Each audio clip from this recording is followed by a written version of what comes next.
Well, good evening, ladies and gentlemen. Welcome to Johnson City, Tennessee. The Falcons have made the trek up here, about a 4.5-hour drive, to take on Providence Academy tonight in the season finale here on the Falcons Sports Network. I'm Will Shipman. Glad you could join us. A beautiful night here and a beautiful facility that they have here on campus that we're able to enjoy tonight, and going to have a great night of football for you. I'm joined tonight by a special guest, Mr. Hugh Harris. Well, hey, what an honor to join Mr. Will Shipman, the voice of the Falcons. He's the Joe Buck.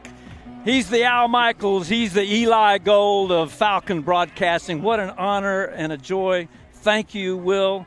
Hopefully I won't say something that gets either one of us in trouble. Well, hopefully not. But I'm so glad, and I'm honored to have you up here on the mic and to share this moment with you in this game here tonight. We got a good contest for you. The Falcons come in with a record of 3-5 and on a 2-game winning streak. And the name of the game last few weeks have been defense for this team. That's right. The Falcons have been stingy on the defensive side, no question, shutting the last two teams down in a strong fashion.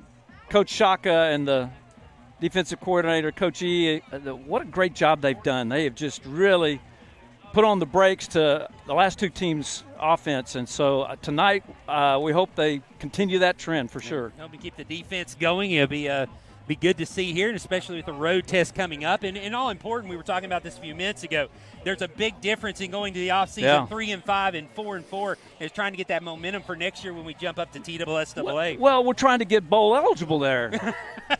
Will, right? At 4-4, isn't that get us bowl eligible somewhere, doesn't it? So we might get a call from somebody. Absolutely. Maybe somewhere in McMinnville or Manchester, Major Bowl or something like that. No, you're absolutely right, Will. The opportunity to be 500 in your first year as an 11-man program, playing as an independent, but clearly our guys have made the transition, and the coaches have. I mean, we've even playing 8-man, we really operated like an 11-man team. We have a coaching and the system that they put in place. It was a pretty easy transition into the 11-man, but it is different, and so.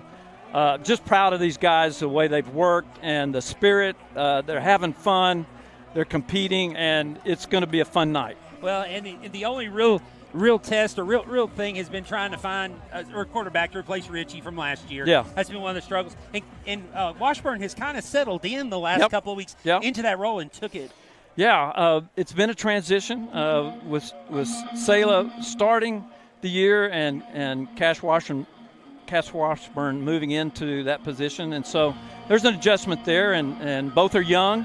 So to be able to do what we've done with two new quarterbacks, now with Moses Miller starting at running back, Everett Wandry, so those guys coming in and making a great step forward for our running game. And Graham LeGraze, the senior, missed him for a couple of games early on. That was part of the struggle, but he's gotten healthy and looked really good the last couple of weeks. Big touchdown reception last week on a go pattern down the middle. They've got to keep track of him because he's too fast. You don't get the right angle on him. You're going to be chasing him down and seeing his number from the backside. Yeah. Falcons won the toss. It looks like they elected to receive, so we're getting ready to kick off here on the Falcons Sports Network.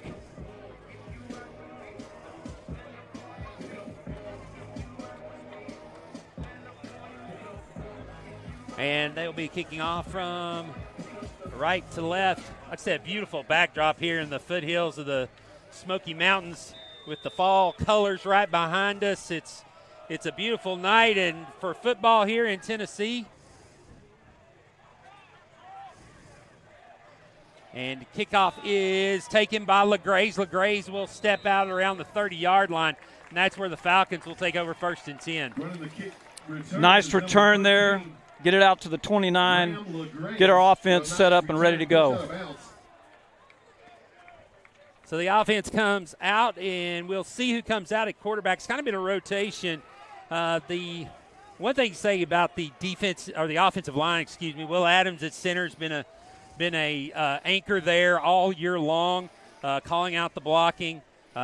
Jude King also a part of that line, and Daniel Payne, the guard, here on the near side.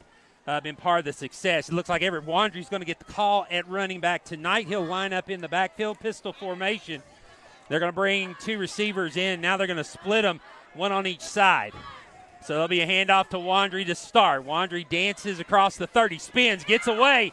He's got some room into the second level, down to 45 and a first down.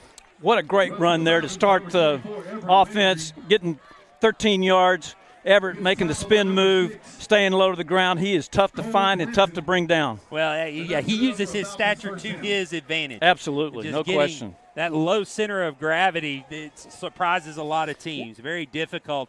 I was watching last night. Pitt Syracuse game. They got a running back.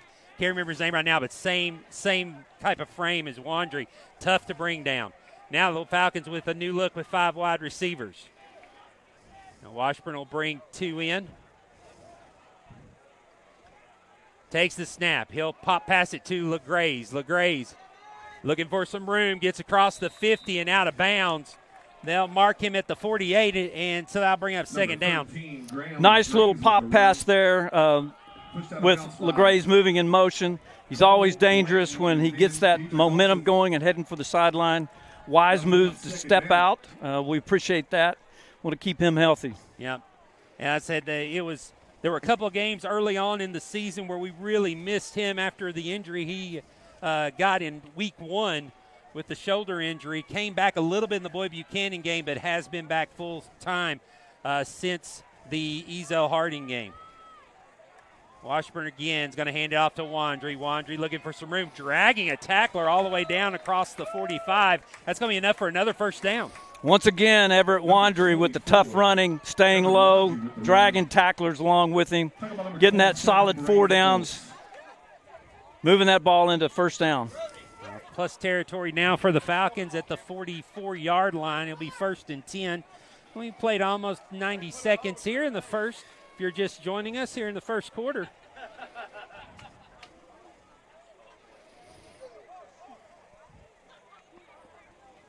Falcons now run player off late, and that's going to cause a flag with 12 players in the huddle. Is going to be a legal substitution. So the first penalty of the night goes against the Falcons. I'll back them up 5 yards. Yeah, those are tough. Maybe a little nerves. Making sure we've got right people, right personnel out in that configuration. That's going to bring up a 1st and 15 now for the Falcons. Washburn takes the snap. Looks like a potential reverse, and it gets bottled up, and now deep in the backfield, another loss.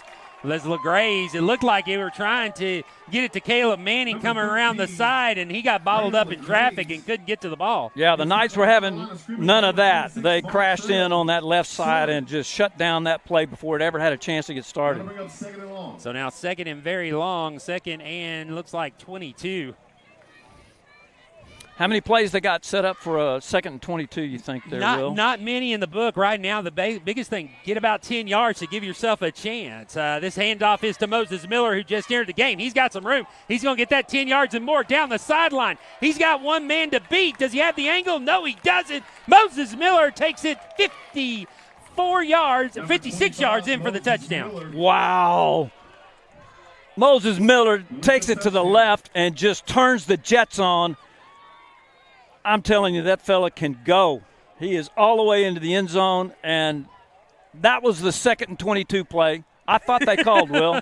That was the one I would have called. Yeah, give it to Moses Miller around the side. Usually he's the power back up the middle. He showed his speed there by getting around to the side. And he made that great cut right at the line to pop it outside when everybody crashed in on him. The linebacker drew up into that hole, and then he just kicked it to the outside, and he was gone. Yeah, loss of containment, made one guy miss at the 2nd level, and then now a penalty is going to move the ball down to the 1 as the legal substitution on the Knights. And so now the Falcons look like they may change it up and go for 2 here. Yeah, it looks like they're going to line up and see if they can push this in for 2.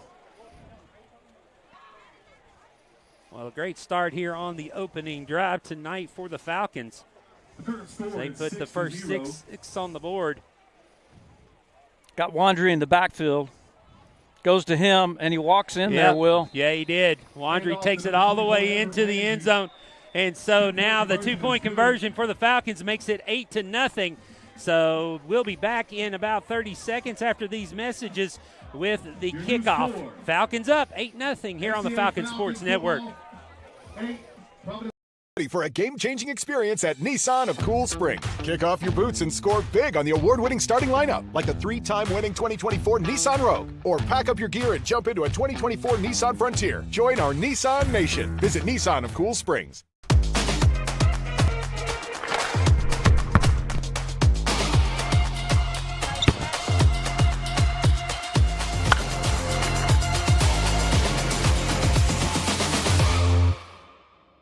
Receive. I was trying to see. Is that 12? Is that 12 receiving? Those Florida State numbers. Set the kickoff for the Falcons. So watching Chapin getting ready to kick it off for the Falcons. The Falcons up 8-0 off a opening drive that went 71 yards. The big play, the big run on 2nd and 22 by Moses Miller, and then the 2-point conversion. So now the Falcon defense will get on the field for the first time tonight. Kickoff's going to angle and go out of bounds. So that'll be an illegal kick, and now put the ball at the 35, I believe. Haven't seen one of those this year. That's pretty new. rare. Yeah, pretty rare for Watson. Watson really keeps them in bound. I know we were trying to do that pop-up kick and try and get down and cover it and hope maybe there might have been a loose ball, tackle him on the spot. It just kind of took that right-handed hop and went out of bounds. Yeah. So we'll put it down on the 35, and that is where the Knights will come out and take their first possession. Yeah, Will, what a gorgeous night. The trees are changing here in East Tennessee. Gorgeous setting. Just really a fun atmosphere at Providence Academy. It's been good getting to meet them.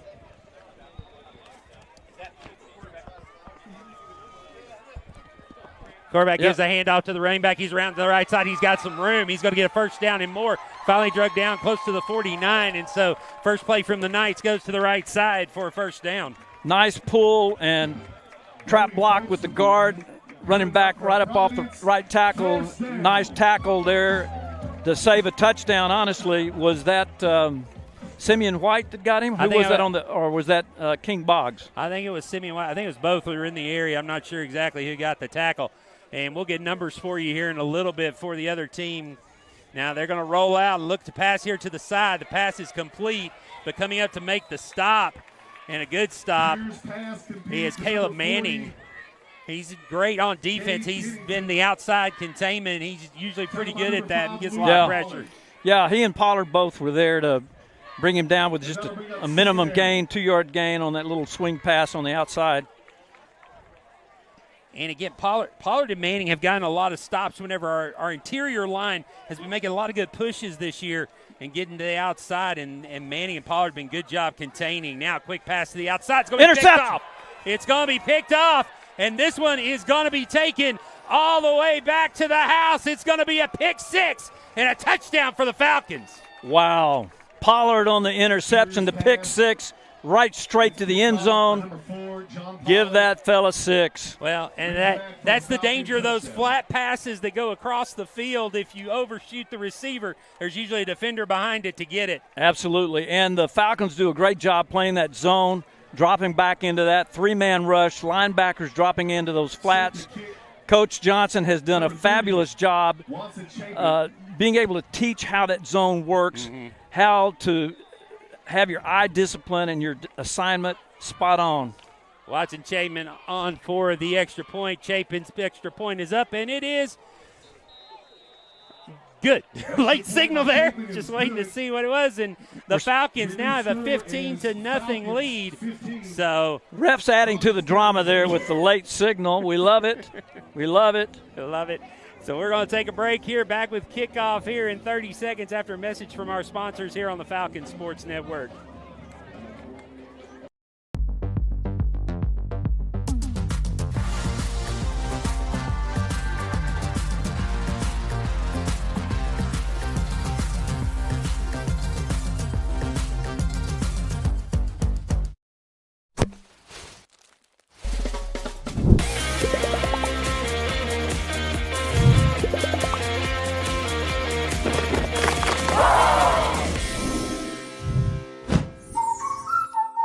John, right? Or is that Luke? Yeah. It's four's John. For John Pollard, the senior for the Falcons, in his last game suiting up for the Falcons, gets the pick six. And what they were talking about before we took the break, you think about all the defensive experience with Coach Shaka and Coach Johnson and the years of experience they bring. It has shown a lot these last few weeks. Absolutely, yeah. Our guys have really started attacking the ball, jetting in and not hesitating, knowing right where they need to be and making tackles that get guys on the ground, which is key. Well, I think we knew going into this year that was the place where we were going to be able to make the biggest jump. Right. Going to 11-man defense is a little bit easier to get acclimated to. The offense can be a little struggle, and so they've made that adjustment so well. Now another little high kick to the sideline is going to go out of bounds again. So 2 in a row by Chapin goes out of bounds. And so, again, the Knights will start on the 35, and the Falcon defense will come right back out on the field. Chapin's wedge club is slicing a little bit to the right. We got to get that thing around and turn back over to the edge, give it a little more of a pull to it. Yeah, get those hips through it. Yep, get the hips, get the hands around right. Don't be swinging from the outside in, right? Yeah. Sorry, folks. You got two old golfers up here. So we talk wedges. We know exactly what do I know about kicking? Where's Hendrick when we need him? That's right. Of course, last week when Watson was begging to try a 57-yard field goal, Coach Johnson giving a big grin like, no, and Coach Hendrick just already going, no, don't. He's got a leg, but got a little more to work on. Handoff in the backfield into the middle of the line. This time the Falcons stack it up for a little gain. Yeah, that time they brought the linebacker up. Actually, 51 is moved to defensive end out of linebacker spot, and so that was more of a four-man technique look with the end standing up and 2 down linemen. Well, Jude King, another senior in his last night tonight, looking to make some big plays in the front. And again, he's in on that tackle as well. And another big pushback and balling up at the line of scrimmage. Falcons not letting them pass. Yeah, great job by the left-hand side of the line. Number 5, Luke Pollard. So Luke Pollard coming up to make the stop there. The younger brother, John Jr. Both Pollards. Josh Allred was in on that tackle as well. Yep. So now big 3rd down and 7 coming up. Falcons showing blitz up the middle. See if they come with it or drop out. There's a snap. One comes, one drops. Looking deep. Throws it underneath. Has got a receiver. Can they stop him before he gets to the line of gain? It's going to be close. And looks like they're going to give him the 45, so that'll be enough for a first down. Nice play. Nice coming out of the backfield on that flat route right at the sticks, just enough to get the first down. Yep. They sent everybody else deep, got the defense on their heels and couldn't get the pressure in there. And gave the quarterback plenty of time. So good job by the offensive line as well. Now next snap is going to be another handoff, bouncing to the outside, but in the backfield, getting the stop again is Jude King. Yeah, Jude is holding down that outside. Coach moved him from middle linebacker to that defensive end for this game, and he is showing he can handle that just fine. Yeah, loss of 1, the penetration by the defensive line that time. Just making his statement, 5:27 and counting to go here in the first quarter.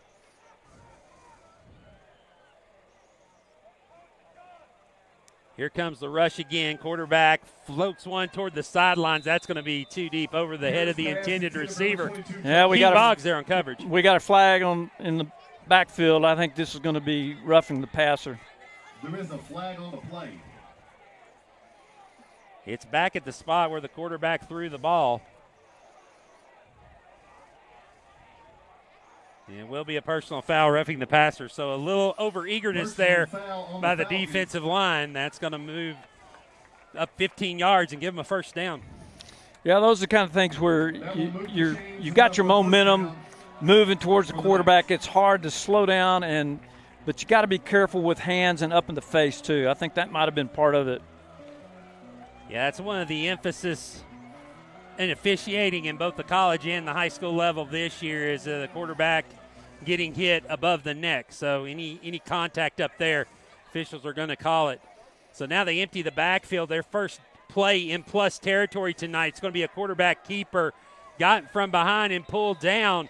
And so the Falcons get a quarterback sack. That was Elijah Kimbrough, number 52, cutting through and grabbing him by the jersey, dragging him to the ground. What a great tackle there by Elijah. Well, and also he's very smart. Good job. He was really close to a horse collar tackle. Yep. He grabbed with that front, let go with the back, and pulled him down from the front. So don't need another 15-yard penalty there. No, don't.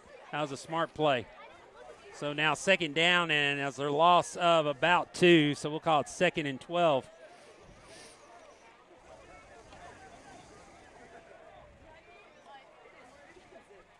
Looking to throw, rolling out to the right, trying to find some room. Quarterback's just going to keep it. Caleb Manning's going to drag him down. Or actually, I don't think that was 4. That was Pollard. Pollard on the tackle. Stop. Excuse me. That's going to be a gain of 2. Looks like he got back to the original line of scrimmage, so a 3rd and 10. Great pursuit there by Caleb Manning and John Pollard, both bringing him down before he could get any momentum going, before he could get to the outside. Line to gain is the 31. So a high snap brought in by the quarterback. It's going to go deep down the sideline, and nothing there. It's good coverage by the safety. I think that was Boggs on the outside. And so that's going to bring up a 4th and 10. Looks like the punt unit's going to come on. Yeah, Boggs came over from that safety position, making sure that he didn't get over the top. Pass was a little long. Good defense, good coverage there. Nice rush, got the pressure on him. Had to get rid of the ball a little sooner than I think he wanted to. Blanton ready to kick. He's the punter standing at the 40. He's going to run. He kicks a rugby-style kick. Boggs comes up to play it. It takes a hop. It's going to get a good roll for the Knights down to the 5-yard line. So a long field for the Falcons coming up. Great kick, great Aussie style to the right kick there. Roll that thing right down to the 5-yard line. Kill it. Tough to cover that punt and make sure you're handling it. It's bouncing and rolling along the way. King was probably wise to let that thing settle. Yeah, wise not to come up. 3:10 to go here in the first quarter. Falcon offense will come out. They will have to be aware now at the 5-yard line in the shadow of their own goalpost to move the ball forward here. Cannot take a sack or got to be careful with the snaps. Don't want things to go backwards and let the momentum get turned around here in the Knights' direction. So Everett Wandry will come back in and running back. He'll line up just off to the left side of Washburn. He'll get the handoff across the 5, head down, across the 10, out to the 14. So a good 9-yard run there by Wandry. I tell you what, Everett Wandry has taken such a big step this year, securing the ball, making sure he's making his cuts, hitting in that hole and going. Not going sideways, east to west. He's going north and south hard. Well, and he doesn't. He can get between people. He doesn't need much space. And he's hard to find, man. I'm telling you. Hard to find and doesn't need just jackknife through everything. You make the play. Here is again another handoff right up the gut. It's Moses Miller showing the power that time across the 25 down to the 27. And that's something that Moses has improved since the first game, honestly. Making that jump cut right there in the hole to get into the second level, get the momentum going.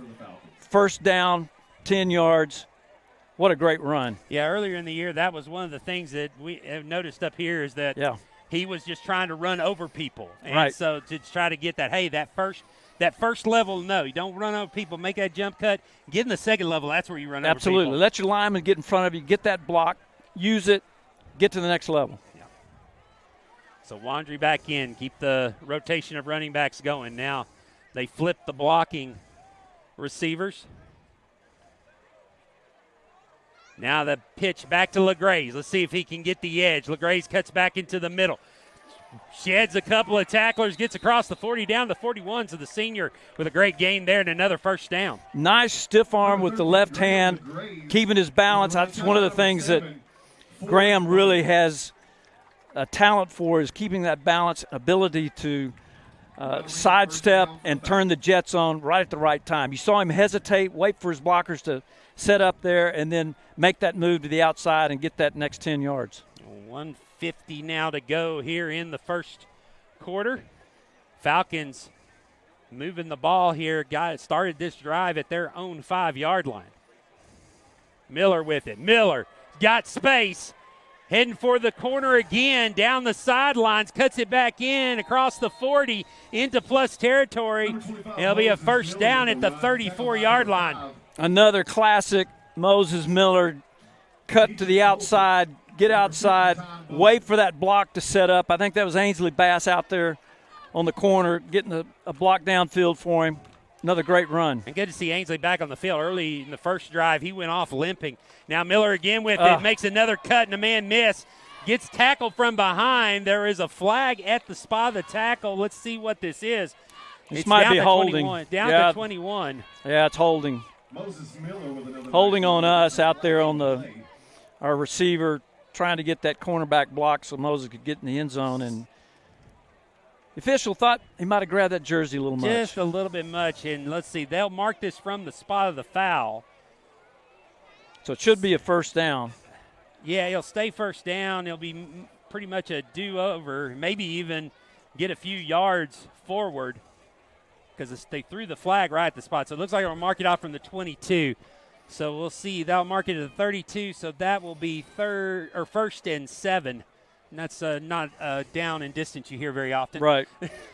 So other than the pop pass, have we thrown a pass yet? Not yet. Yeah. Just that one pop We're moving pass. the ball on the ground, running the clock, controlling the pace of the game. Great job by the offense. And great adjustment this year by Coach KC, using what you got. Absolutely. And making and coaching to your strength. Coaching to your strength. And right now the running game has been that strength. Just as we say that, here's a pass.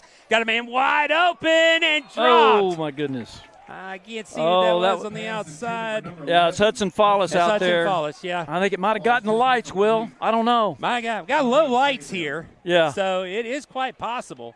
Great throw, though, from Cash Washburn.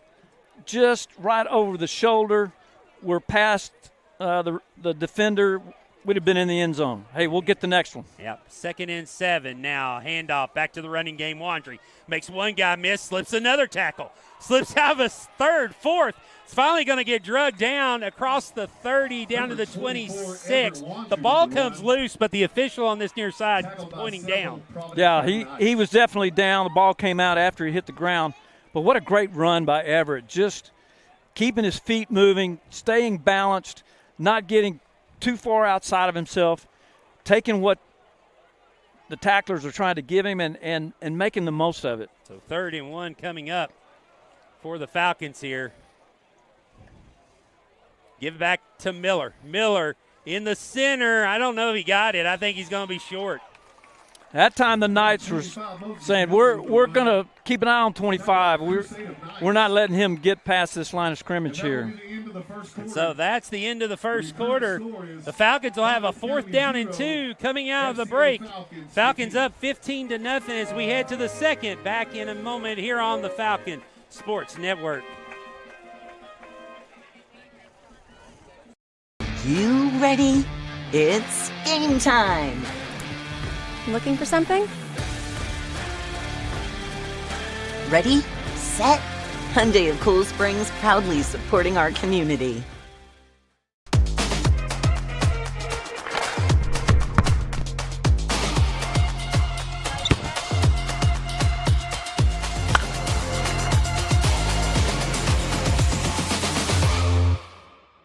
This will be our second possession No, because we scored, and then we scored on the pick 6. right.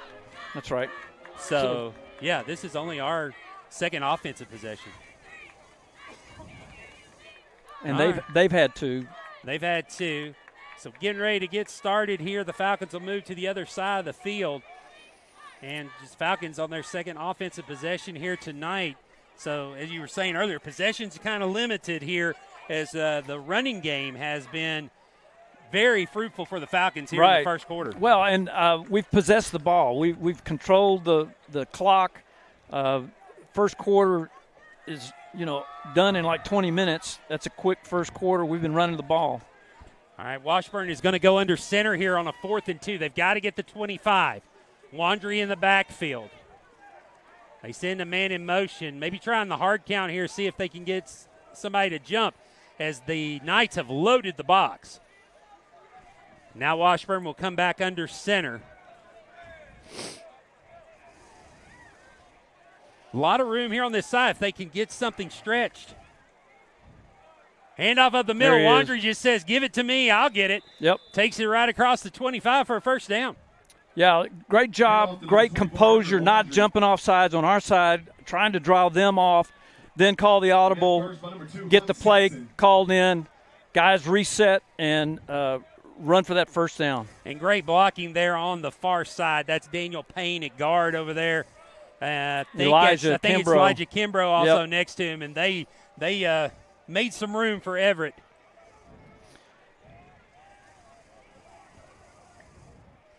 There's the snap. Handoff to Wandry again in the middle. He's met. He turns his body and gets some extra yardage as he's been tough to bring down across the 19. So a gain of 4, 2nd and 6 coming up. More tough running.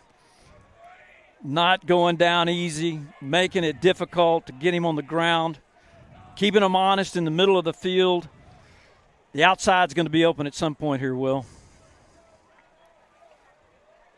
Well, I got single coverage on the outside.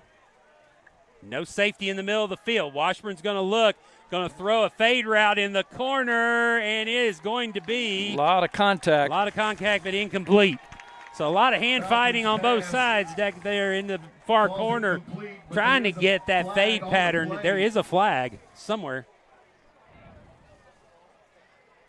The linesman who threw it. Let's see. The officials are going to confer. Is that Rowan O'Connor out there on the far right, on the right-hand side, number 9? Yes. Ainsley Bass is over here on this side. Ainsley Bass is 6, and Connor 9 was the intended receiver. So what's this? Is this going to be holding on them? It's in the position of the backfield. Usually you'd think holding or pass interference. I haven't seen a call yet. Officials, I think, maybe working his headset, or is he recording who the foul was on? We haven't seen a signal yet. No.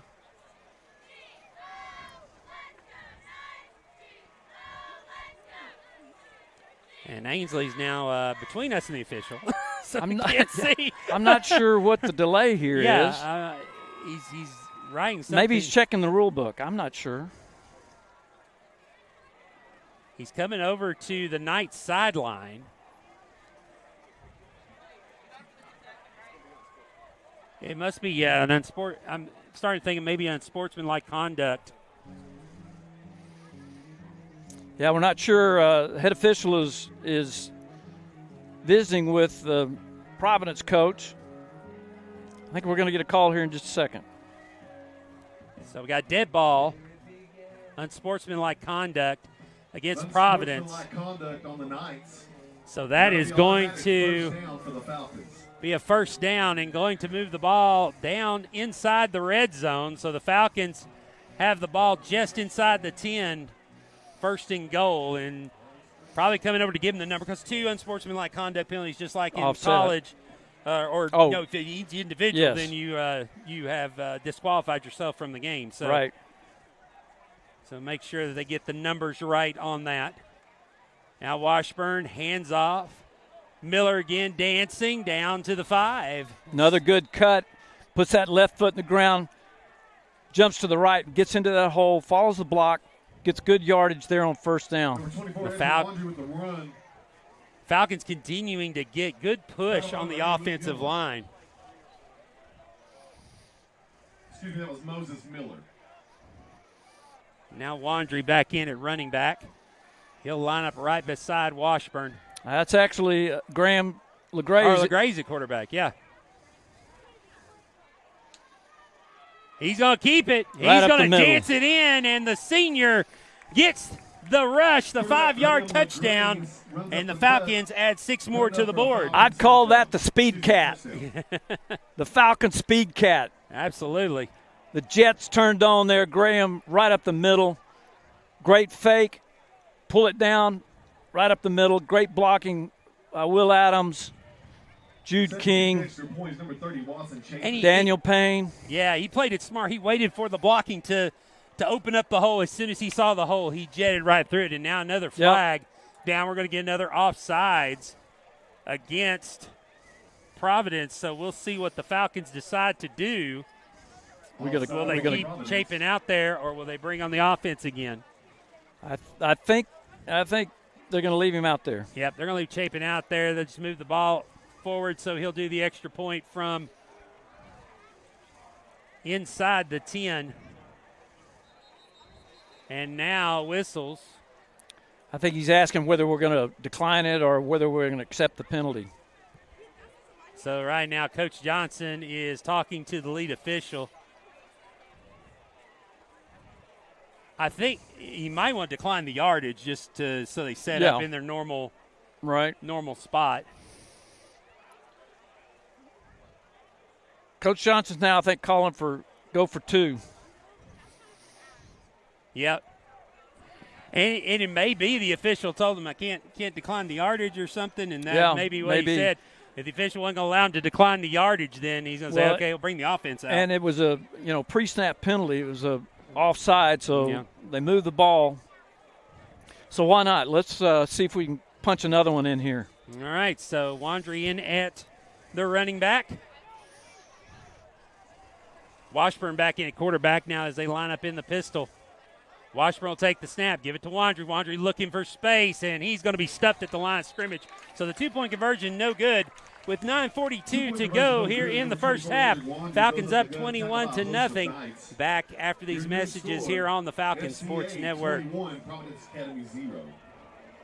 Ready for a game-changing experience at Nissan of Cool Springs. Kick off your boots and score big on the award-winning starting lineup, like the 3-time winning 2024 Nissan Rogue. Or pack up your gear and jump into a 2024 Nissan Frontier. Join our Nissan Nation. Visit Nissan of Cool Springs.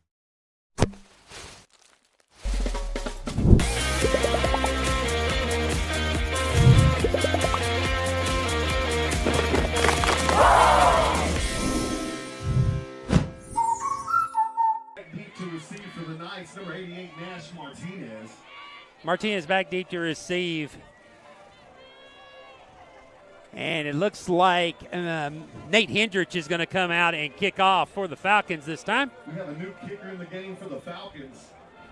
And 9:42 to go. Number 3, Nate Hendrich. And so Falcon offense, the running game just looking great tonight. They've been able to no question peel their ears back and just go at it. Absolutely. Just firing off the line. The offensive line is moving the line, being aggressive, setting up great runs.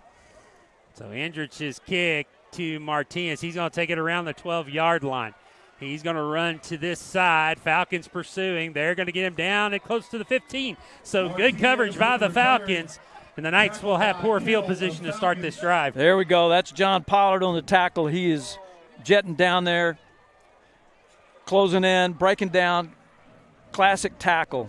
Good job by Nate Hendrick also to place that ball just at the right height, right distance where we can get our coverage down and keep them the short side of the 20. Yeah. So this will be the worst field position for the Knights tonight. Their first 2 drives, they were able to start from the 35. So we'll see if they can get going here. They've got a shotgun with 2 running backs. Now, try to get a lead blocker in the backfield, looks like. Diving into the line. Falcons do a good job of bottling it up. No gain, really. Brody Folk with the handoff. Yeah, I think that was 58. Parker Bell. Parker in there and securing that tackle. Jude in with the assist. So Brody Fuchs was the carry. And it looks like it's just no gain up to the 15. So it'll be 2nd and 10. Doing a great job playing that 3-man front with Jude in the stand position on that defensive end. Linebackers are able to close real quick. Another underneath pass, Falcons, and there to meet him and chase him out of bounds is Caden Aldisek and King Boggs. Get up to the 23-yard line, so this will be a 3rd and short. Yeah, great play by the Knights. We saw them run this over and over again in some of our film review, and number 40 coming out of that H-back position into the flat. Great execution. Gabe Pennington with the catch. Now the handoff, and they're going to get the first down a little bit more. Tackle made. Number 27, Brady Folks with the So run. Brady Folks with the run gets the first down. Elijah Kimbrough on the tackle there, Will. He was met by number 52 and number 58. So the first down gets the Knights kind of outside that danger zone of being inside the 20. Right. They'll be at the 27 now and keep this drive alive. Got Grayson Bell in now at linebacker. Rush up the middle, pass over the middle, and great catch by Pennington with the fingertip catch. Be a first down up to the 43. Great catch there by 40 on the little streak route. They got the ball moving now, trying to move, keep the tempo up. Providence trying to play with a quick pace right now. It's going to be a handoff in the backfield, and the Falcons get to it. Good penetration, I think, was that Jude King again, streaking in from that right side of the defensive tackle and making a secure stop. So it'll be back a loss of 2.5, so it's close to the 40, so we'll call it 2nd and 13. And Jude King just, he was unblocked that time. Nope, Got right in there. absolutely. And they tried the tempo, and the Falcons were ready. And now rolling out, looking to throw. Yep. This is going to be a sack as a toast of Falcons there to knock him down at the 30-yard line. That's Josh Allred in on the tackle. Jude King on the assist.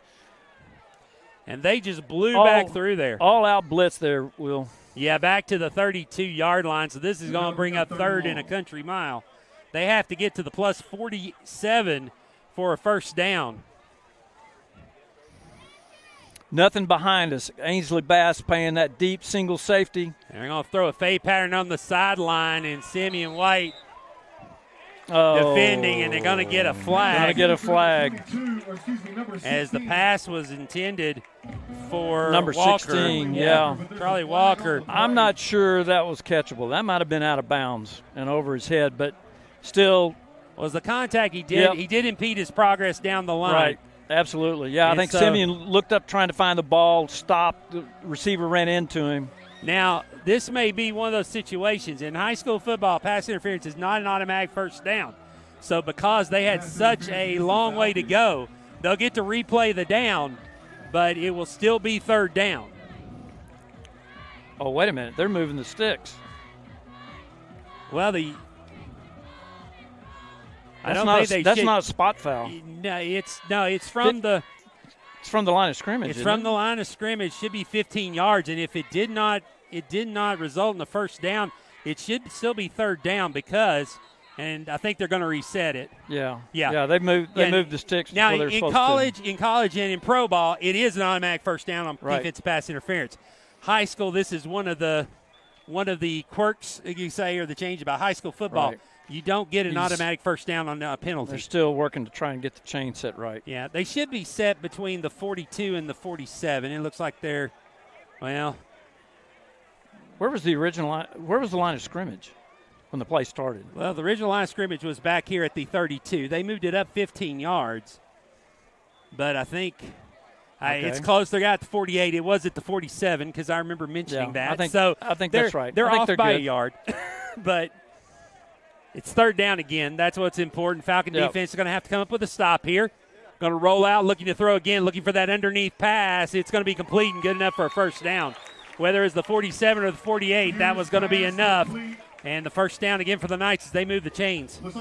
Nice little out route to the quarterback's weak hand. Great throw there, off balance, but able to complete it and move the sticks. That's where they found success tonight is either the tight end or the guy out of the backfield on those flat routes. Yep. Throwing it underneath. So now straight handoff in the backfield. The Falcons are going to be there to pursue. Can he get him before he gets the corner? He does turn the corner, get across the 40, down to the 36-yard line. So that's a good 7-yard gain. Bring up 2nd and 3. That was Luke Pollard on the tackle, drug him down.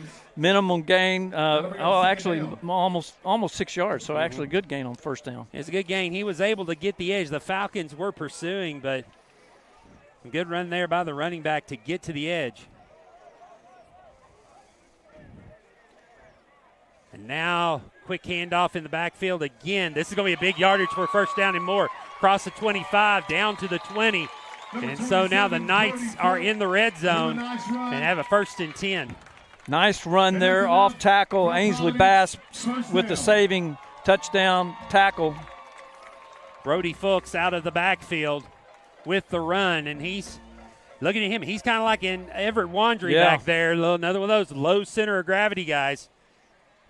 There we go. By the quarterback, and that's going to be stuffed in the middle. Weak side linebacker blitz there. Caleb Manning, great job getting to the running back and getting him on the ground quick. And that's the thing about Caleb. He's a smart player on that outside. He reads it so well when he makes that dash inside of coming in and where the ball is, whether he needs to stay out for containment or crash inside. Yep. Move the ball back now. It's 2nd and 12. Yep. Looking to throw.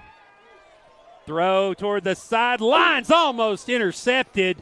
There on the outside, King Boggs got a finger on it, but it's called incomplete. Great pressure there, Will. Our defensive line was in the quarterback's face.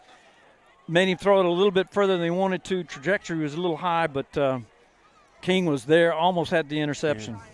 Makes you a little nervous sometimes, though, when they come in those hands up that close to the quarterback. You hope they don't bring him down and hit him again in the head. I think that's what happened on that first absolutely roughing the passer. So now quarterback's going to roll out, looking, pressure coming, throws short. Oh, what a fingertip catch there underneath the defender. I think that's number 16, Charlie Walker with the catch. It's going to be a little short. Hudson Follis was right there, dove for it. Somehow the ball gets through and into the receiver's hands. Great catch down low. And it looks like now we're going to get a timeout by Providence. So the Knights are going to take a timeout here on 4th down coming up. So a big 4th and 4 when we come back here on the Falcon Sports Network.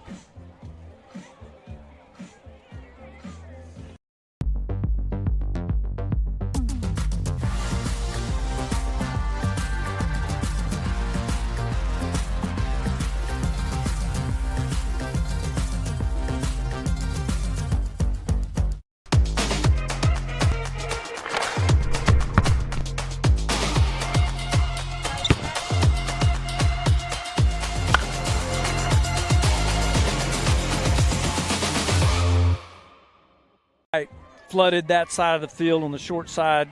Quarterback rolls out.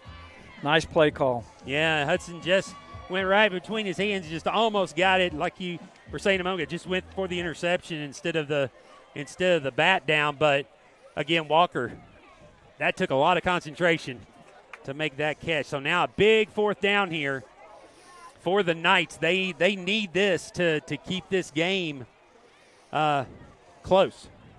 Yeah, the Falcons, what do you think they're going to blitz? You think Coach Shaka is going to have them blitz this time? I don't know, but a couple of run-togethers, they try the stunt, and now it's a reverse. Falcons play it well. This is not going anywhere. They're going to drag him down. And they try a little trickeration, but it doesn't work out, and the Falcons will take over on downs. John Pollard is not fooled. He saw that, read that the whole way, stayed home on the outside, closed, and got the running back down before he could even get back to the line of scrimmage. Great defense, great play by John Pollard. Well, the Falcon defense, as we talked about in the opening, they have come to play the last 4 games. And this time, ever since the Boyd Buchanan game, and you can kind of give them a pass on that when they're playing the number 4 team in the Double-A. That's a high-powered offense with 3 Division I prospects on it. Yeah. And so tonight, the defense, that was a great job. They let them drive. They bend, but they didn't break. Absolutely. Once again, the D stands up strong and gets the stop down in the red zone. Now let's see if we can take that momentum and carry it over to the offense keep this running game going. Maybe that'll loosen up some of the passing routes, and we'll see one break long deep. Falcons have all 3 timeouts with 4 minutes and 30 seconds. Plenty of time to just stay with the system that you've come with. Yep. Don't have to rush anything here. No, absolutely. That 4-minute offense where you just grind away, throw it if you need to, but we're going to keep the clock moving, stay in bounds, see if we can get another 6 out of this before halftime here.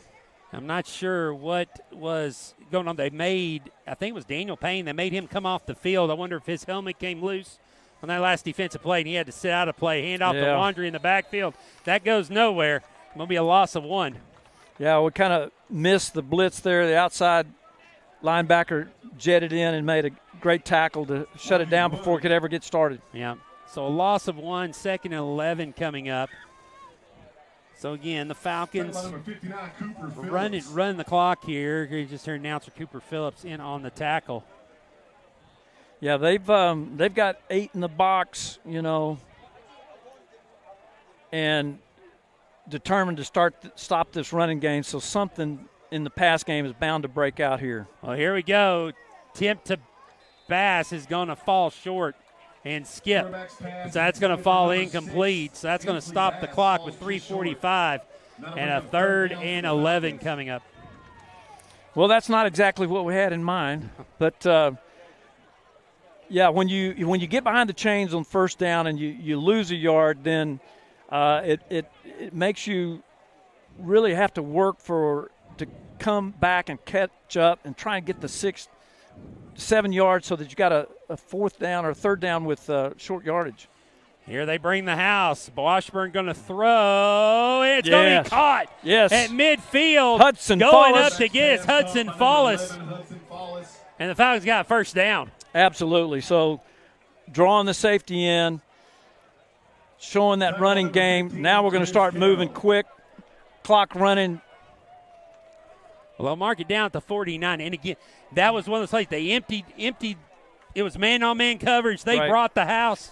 Washburn did a great job of standing in the pocket and delivering that ball down the sideline. Now Washburn, quick pass out. It's got a man open. It's going to be another 1st down across the 40. That'll stop the clock momentarily. Hudson Follis again with that stick route. 10 yards, turn around. Washburn stick it in his chest right between the 1 and the 1. These last 2 passes by Washburn have been just spot on. Yeah. One with touch and that one with a little heat on it to get into him. Yeah, Cash has really improved. His confidence has come along. Just doing a great job running the offense, staying calm, not trying to do too much, doing just what we need. And he's a sophomore. Absolutely. And we've got Moses Miller in now. Miller. He's a sophomore. Now the pitch out here to LeGrays. He's spinning, makes one man miss, is not going to get away from the rest of them. And that time the Knights did a good job of reading the play and getting him down. I think he ran 8 or 9 yards to maybe lose 2. Yeah. But great effort, though. The Knights did a great job of coming up and closing on him. They know that if he gets in open space, it's going to be a problem. He can take it to the house at any time. So now 2nd down coming up. Clock approaching 2.5 minutes to go here in the 1st half.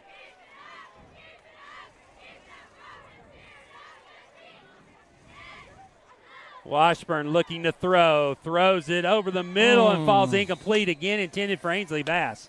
Right through his hands. That's a tough one.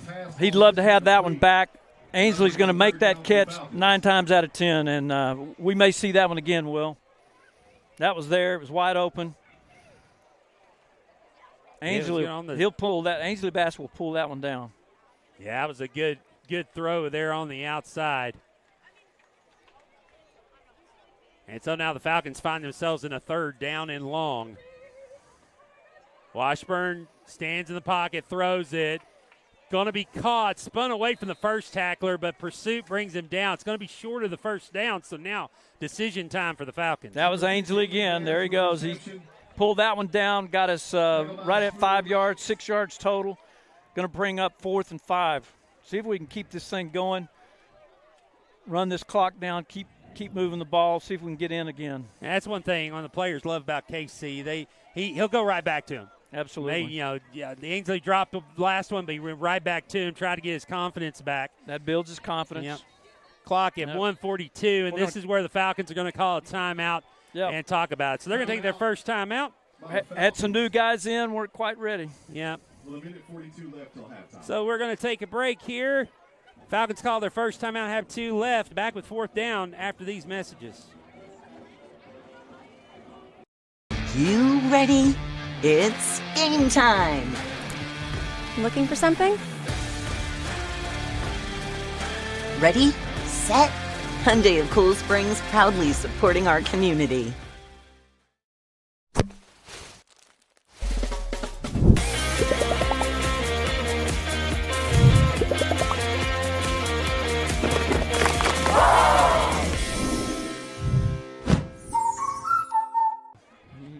Jet, be careful. All right, 1:42 to go. Falcons with a 4th down and about 5. So let's see what happens here. And Falcons are going to have, it looks like, the Wandry's in the backfield. 4 wide receivers. Washburn looks to the sideline. Gets confirmation. Actually, it's Miller. Washburn stands in the pocket. It's got a receiver. It's going to be a 1st down and more. I think that's Graham LeGraze down the sidelines. And once he turned on the Jets, he turned them on. See you bye. No hesitation there. Graham knows exactly what to do with that. Gets to the outside, straight down the sideline. You take any kind of a bad angle, and you are not going to catch him. Great execution, perfect route. Delivered the ball on time, and we got a 6 more. Well, and that's what you said. With Graham LeGraze, if that first guy doesn't make that tackle, then he gets it going. It's going to be hard to bring him down from that point on, and hard to even catch. You just can't catch him once he gets full speed. Great protection by the line, too. Yep. Cash had quite a bit of time to choose where he was going with the ball. Chapin's kick is up, and it is good. So the Falcons add 7 more on the board, 28-0, and we're just going to keep it here with 1:31 to go before the kickoff. And that just, that has been what Graham LeGraze brings to this team all year. He is that breakaway guy that at any moment can turn a 5-yard out into a 45-yard touchdown. Absolutely, and what a weapon! What a great asset to have in your. In the system, and knowing that KC trusts him, Cash trusts him, can get the ball to him quickly. The line is giving Cash the time. Great block there by the running back to help keep the rush off and able to get the ball down the field. So great drive there here in the closing 4 minutes. We got a minute and 31. That was a good drive. 3 minutes off the clock. Yep. To use one timeout, it was just what the Falcons, if you could have written the script, Absolutely. That's exactly what you wanted there at the end. And 2 4th down conversions that were huge. So great job to Coach Jorgensen and the offense and you know they work on that. They work on that, making sure that we're going to possess the ball, run when we need to, utilize the timeouts. But if we get a good play, we get to the line of scrimmage, we keep the momentum going. But trust what we see with our eyes when they show us a certain defense. Hendricks to kick off. His kick is going to be fielded around the 14, coming to this near side, and the Falcons pursue it again. Not much at all. It's going to be tackled inside the 20, and that's where the Knights will take over 1st and 10. Great tackle by 45 number Noah Erod. Came down, broke down, and secured the tackle. So Falcons are saying it's our ball, but I haven't seen anything from the ref. No, the ref's pointing to the Knights. We were hoping. Yeah. We came out with the ball, but I think he was down before it squirted out. At least that's what the officials were pointing at. Noah Erod, again, one of those young players, a freshman that really has a high ceiling. Absolutely. That we look as we go. He will be one of those running backs here. Short, as he develops. Absolutely. And he's going to be that power back. There is a lot of assets on this team that are young, getting great experience. We're going to miss seniors, but the future's bright. Handoff up the middle's not going anywhere. In fact, I don't even think they got a yard, just back to the line of scrimmage. Yeah, that was Elijah Kimbrough and was it Allred? Yeah, but now we have whistles. Parker Bell. And we're going to have a timeout. It will be the second timeout by the Knights. So the Knights will have one timeout left. Falcons have two. So now that they've called a timeout, get a stop here on a run play. Oh, yeah. 67 seconds to go in the first half. Coach Johnson might think about taking a timeout. Absolutely, he will. And get that under 2-minute offense going. And we could be right back down here sticking another one in the end zone. Well, and we will announce the king and queen. See what the Knights decide to do here. They do bring out 3 wide receivers on the strong side, one lonely wide receiver down here at the bottom. Parker Bell did a great job on that last play, slipping that center, the nose tackle. They're going to look to throw it out flat. It's covered, and the Falcons get the sack. Now, will the Falcons use a timeout? Quarterback Pure gets brought down by 52. And it doesn't look like. It looks like the Falcons are going to be satisfied with a 28-0. I bet score. Coach Jorgensen's over there lobbying with Coach Johnson for a timeout. There's the timeout. Now there he's going to call it. I think I saw Coach Jorgensen go over there and suggest, strongly maybe, to call a timeout. Why not? With 40 seconds to go. I think it's your defensive guy versus your offensive guy. Absolutely. Defensive guy's like, hey, we're up 28-0. Yeah. Take it to the quarter. Your offensive guy KC's like, hey, I got an opportunity to put 7 more on the board. Absolutely. Give us a chance here, Coach. Yeah, you like having the throttle on for the right amount of time and at the right place. Well, and you look. First half, you talk to many coaches, say first half you do as much as you possibly can. Yeah. Second half is when you, right, if you're up big, dial it back and play with the other team. Don't embarrass the other team. But you get just younger players in. Yeah. You get everybody a chance to play. It's a fun night. Yep. Making memories. Especially some of our seniors tonight. Their last game as a Falcon, making some memories. The pick 6 by Pollard. LaGraze has been in the end zone twice. Jude King is disrupting. Looking to throw. Deep throw here toward the sideline. Oh, what a great it's going to be throw. caught. It's great throw and catch. Great throw and catch. That's enough for a first down. And so now it looks like Providence is going to take their last time out with 33 seconds to go. That's just that. Looked like it might have been a wheel route. Dropped it right in the bucket. Perfect. Three defenders right around that. We were in the area. Just threw it right where only the receiver could catch it. Yeah. Great route, great throw, great catch. Had a short window there, and he hit it right and timed it well.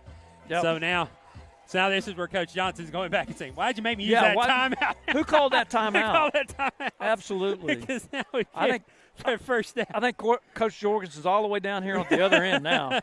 I'm not sure he's lobbying again for the timeout. So now the defense will come back on the field. 33.2 just is one of these situations. Just keep everything in front of you. Try to tackle him. You want to try to tackle him in bounds. Keep that clock rolling. And they will play with 2 deep safeties. Looks like Bass on this side and King Boggs on the top, playing the strong safety. Yeah, nothing behind us. Nope.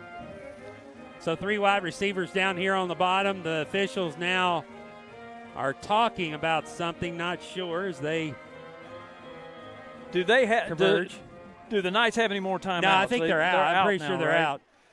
So let's get tackles, get on the ground here. Oh, here comes quick the blitz. pass. Now this could be a double pass. It is to Pennington. Pennington gets it. He's going to be tackled out of bounds, so a big play on the double pass gets it down to the 35. That only took 7 seconds off the clock. But it's good enough for a Providence first down. Nice play call there. Throw the little backward pass and not try and go for the home run, but get it down the field, get the first down, keep the ball moving, keep the ball in your possession. Well, now inside the 40, they could start taking some shots. toward the end zone. Again, looking to throw toward the sidelines. It's going to be caught again on the far side of the field at the 20-yard line. So Providence now with another first down. We're there. The defender's there. Just not sure where the ball is yet, I think. Another great route and pass. Well, they got a couple of tall, lanky receivers out here on the sideline, and they're putting it only where their receivers can get up to it. Yeah. So it's a 50-50 ball, but their receivers are making the right reads. Now the outside hit as he throws. That's going to wobble short. Good job there, Elijah Kimbrough, getting him on the ground before he could get the ball away, really. So Kimbrough on the pressure, and now 12.3 seconds to go. All right, if we keep him in bounds, there's really only one more play. Yep. Outside of an incomplete pass.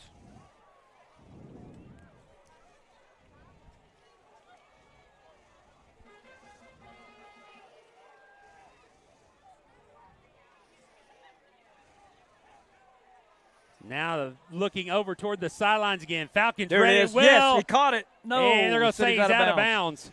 As Ainsley Bass came over from the safety position and almost had the tiptoe in. So that took 5 seconds off the clock, 7.3 left. Great read on Ainsley's part. Just couldn't quite get the toes down over there on that far sideline. He tried. You see him shuffling, trying to get at least that 1 foot in. Yep. So now let's see with 7 seconds. You got to think this one's headed toward the end zone. It is toward the sidelines. A big hold. Flags are going to fly everywhere. And that time, Simeon White was beat. And he grabbed the jersey and pulled it down. 2.7 to go. And actually, that may not be a terrible play on his part. If he was beat, that he prevented the touchdown, because this will be a half the distance to the goal penalty. Not sure if he would have caught it, but we made sure that he didn't. We made sure that he didn't. So this will put the ball right around the 10 or 9 yard line. Yeah. Outside of a penalty, this should be the last play of the half. 2.7. Outside of a penalty, this will be the last play. Do we have another stop? Yeah. Do we have the opportunity here? Can we put the pressure on and keep them out of the end zone? Well, we will have to stop the fade, because Yep. I'm guarantee you that's what you're going to see here. Yeah, they're going to go to one of these tall receivers. Yep. Yeah, I don't think they're going to try and run it, but they might. They line one up the slot. He's going to roll out and head that way, throws it toward the corner. Man falls down, and I don't see any flags. No flags. They call it incomplete, and so that will do it as time runs out on the first half. So the Falcons will take a 28-0 lead into the locker room. And so what do you see here in the first half, Mr. Harris, that's got you excited about this team tonight? Well, no question the defense. They have really come to play. They've shut down the run. Outside of this last drive and a couple of other plays, we really have been stubborn on the defensive side. The offense has run the ball well, done what we needed to, drawing their guys, their defensive backs and their linebackers up into the box, and then that opened things up here on that last drive to get the passing game going. So really fun to see our guys drive all the way to East Tennessee, 5 hours, stop at the Cracker Barrel and the Buc-ee's. Absolutely.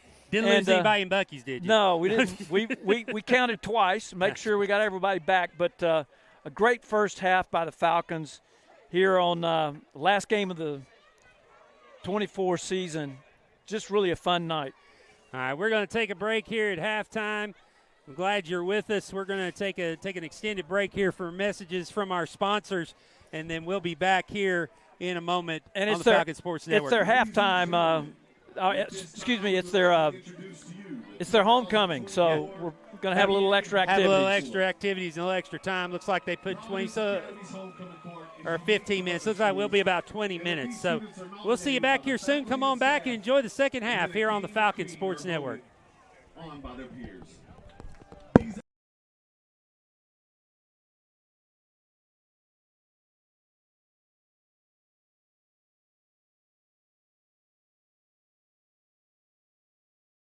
God and inspires others to do the same. Academic excellence. These students strive to do well in their academics. Their best. School spirit. These students consistently show school spirit by showing up to participate in shows, games. Ready for a game-changing experience at Nissan of Cool Spring. Kick off your boots and score big on the award-winning starting lineup, like the 3-time winning 2024 Nissan Rogue. Or pack up your gear and jump into a 2024 Nissan Frontier. Join our Nissan Nation. Visit Nissan of Cool Springs.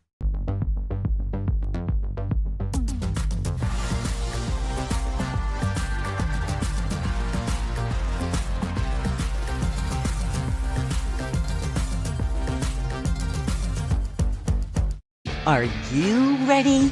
It's game time! Looking for something? Ready, set, Hyundai of Cool Springs, proudly supporting our community.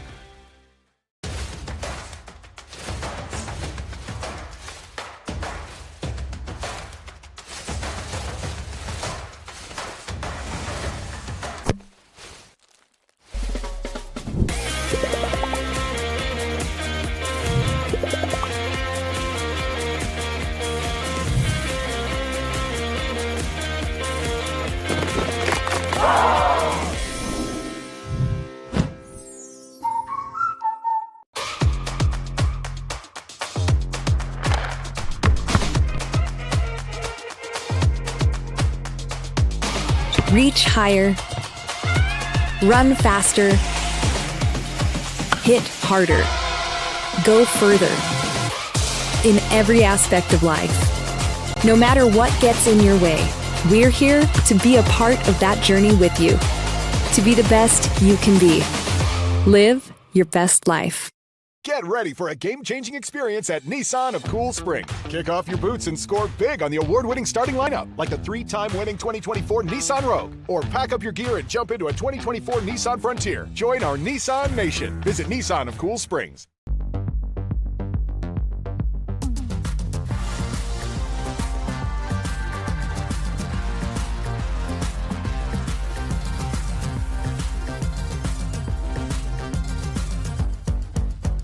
Are you ready? It's game time! Looking for something? Ready, set, Hyundai of Cool Springs, proudly supporting our community.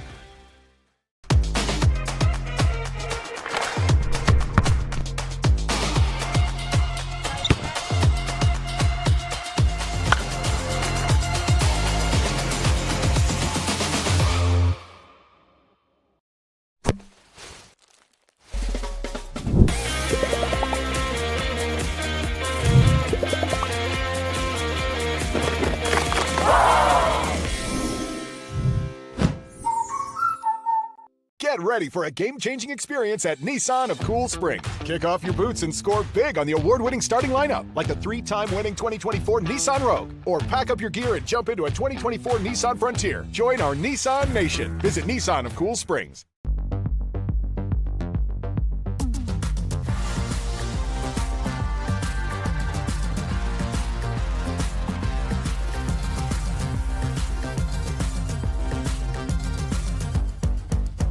Are you ready? It's game time! Looking for something?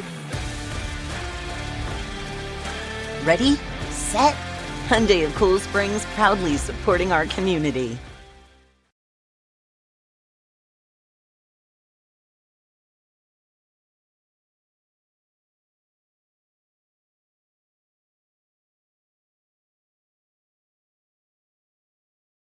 She has attended Providence all 13 years. After high school, she plans to attend the Honors College at ETSU and then pursue a medical degree at Quillen Medical School. She wants to be a family medicine doctor. Her favorite memory of Providence is the Doe River Gorge retreats. She's being escorted by Esteban Button. Our fourth King nominee is Ben Baldridge.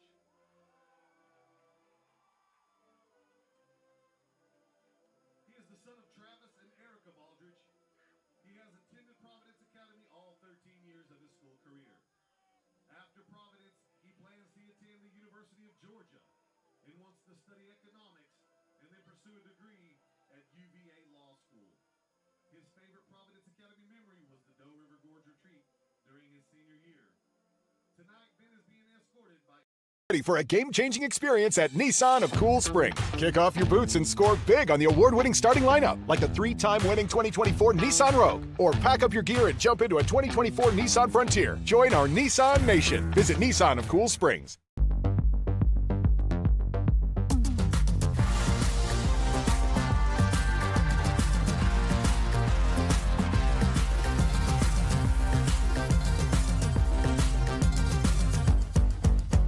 Are you ready? It's game time! Looking for something? Ready, set, Hyundai of Cool Springs, proudly supporting our community.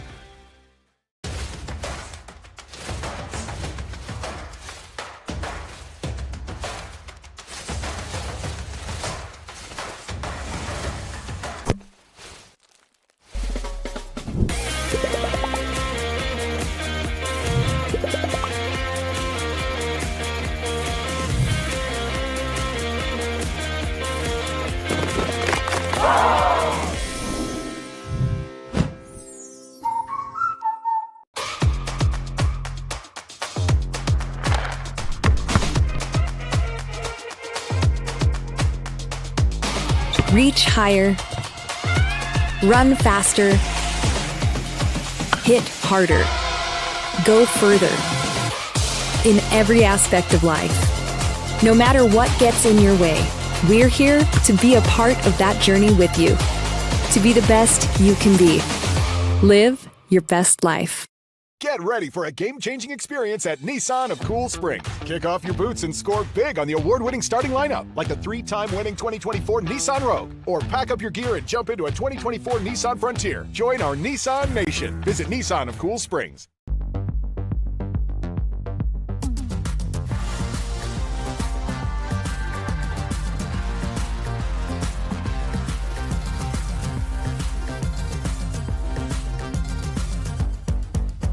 Are you ready?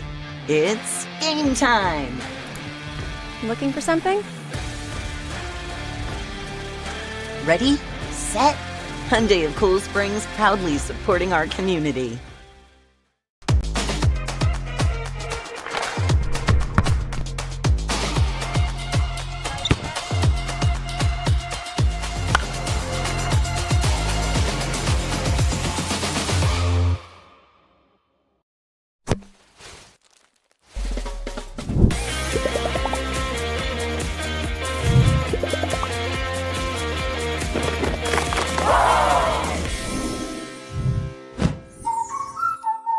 Get ready for a game-changing experience at Nissan of Cool Spring. Kick off your boots and score big on the award-winning starting lineup, like the 3-time winning 2024 Nissan Rogue. Or pack up your gear and jump into a 2024 Nissan Frontier. Join our Nissan Nation. Visit Nissan of Cool Springs.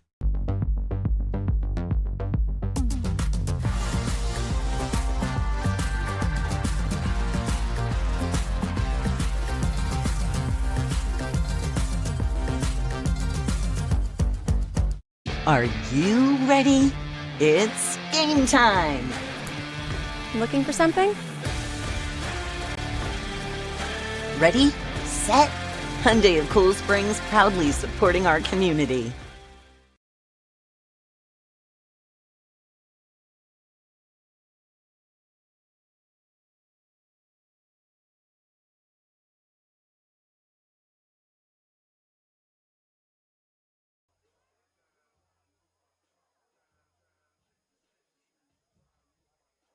Ready for a game-changing experience at Nissan of Cool Spring. Kick off your boots and score big on the award-winning starting lineup, like the 3-time winning 2024 Nissan Rogue. Or pack up your gear and jump into a 2024 Nissan Frontier. Join our Nissan Nation. Visit Nissan of Cool Springs.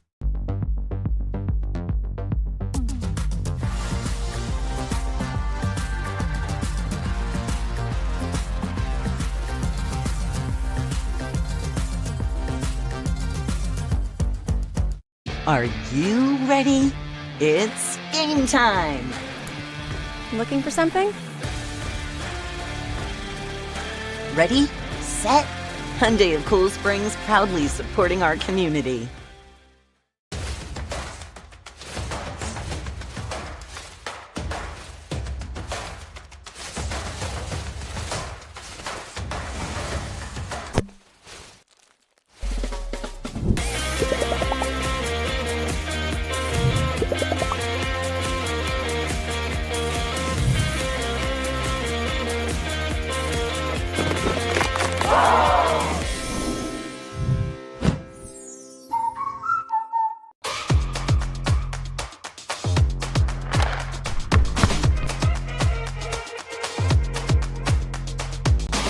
Reach higher.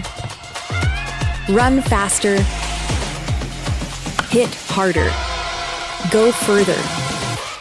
In every aspect of life.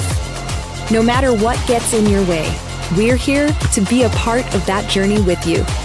To be the best you can be. Live your best life.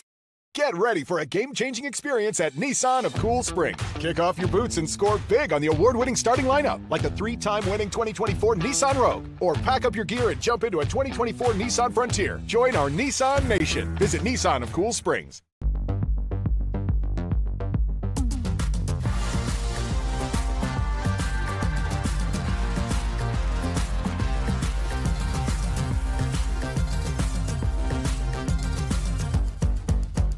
Are you ready? It's game time. Looking for something? Ready, set, Hyundai of Cool Springs, proudly supporting our community.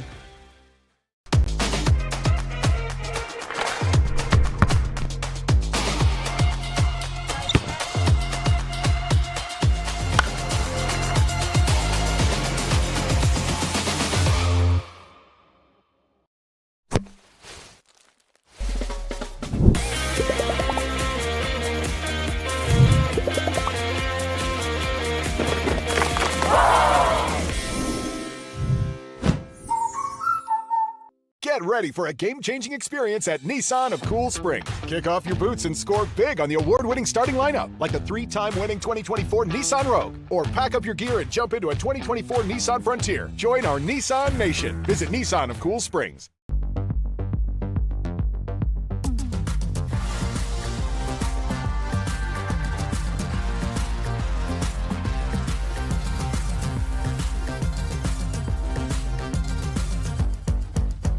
Are you ready? It's game time.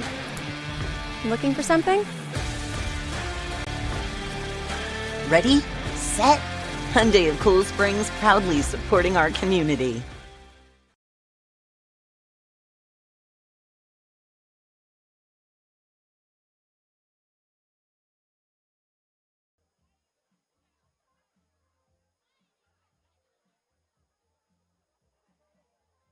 Ready for a game-changing experience at Nissan of Cool Springs. Kick off your boots and score big on the award-winning starting lineup, like the 3-time winning 2024 Nissan Rogue. Or pack up your gear and jump into a 2024 Nissan Frontier. Join our Nissan Nation. Visit Nissan of Cool Springs.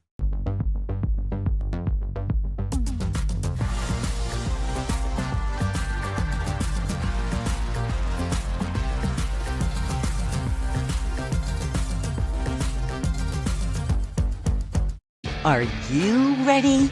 It's game time. Looking for something?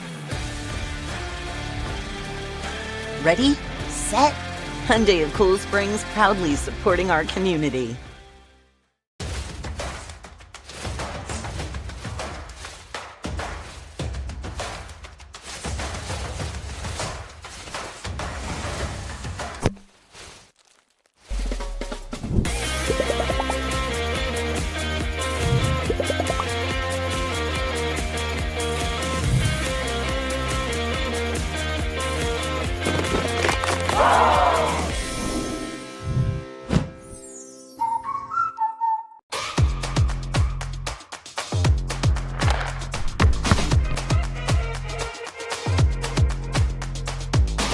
Reach higher.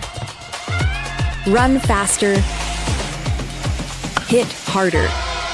Go further in every aspect of life. No matter what gets in your way, we're here to be a part of that journey with you. To be the best you can be. Live your best life. Get ready for a game-changing experience at Nissan of Cool Springs. Kick off your boots and score big on the award-winning starting lineup, like the 3-time winning 2024 Nissan Rogue. Or pack up your gear and jump into a 2024 Nissan Frontier. Join our Nissan Nation. Visit Nissan of Cool Springs.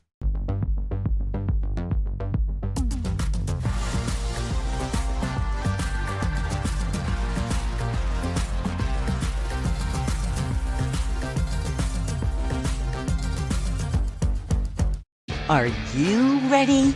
It's game time! Looking for something? Ready, set, Hyundai of Cool Springs, proudly supporting our community.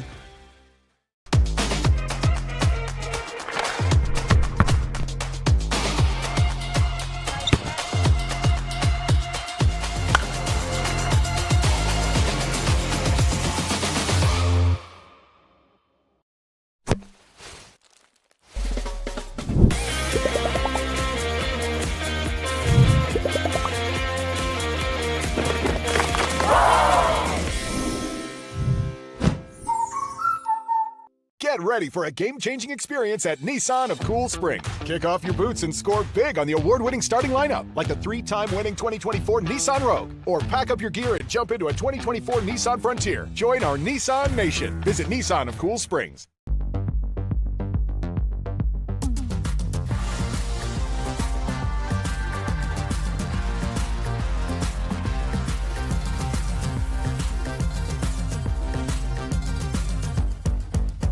Are you ready?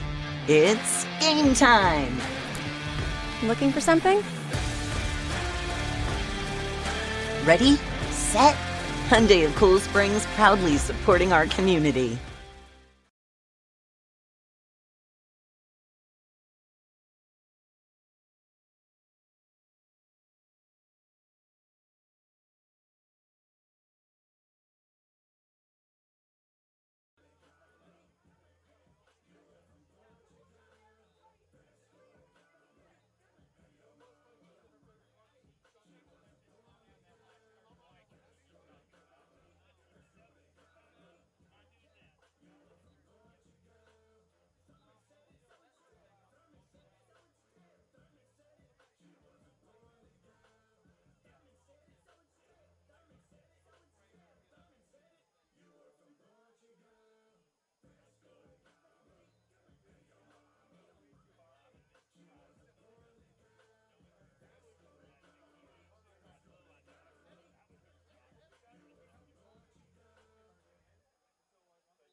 Well, welcome back, ladies and gentlemen, here as we get ready to end halftime here on the Falcon Sports Network.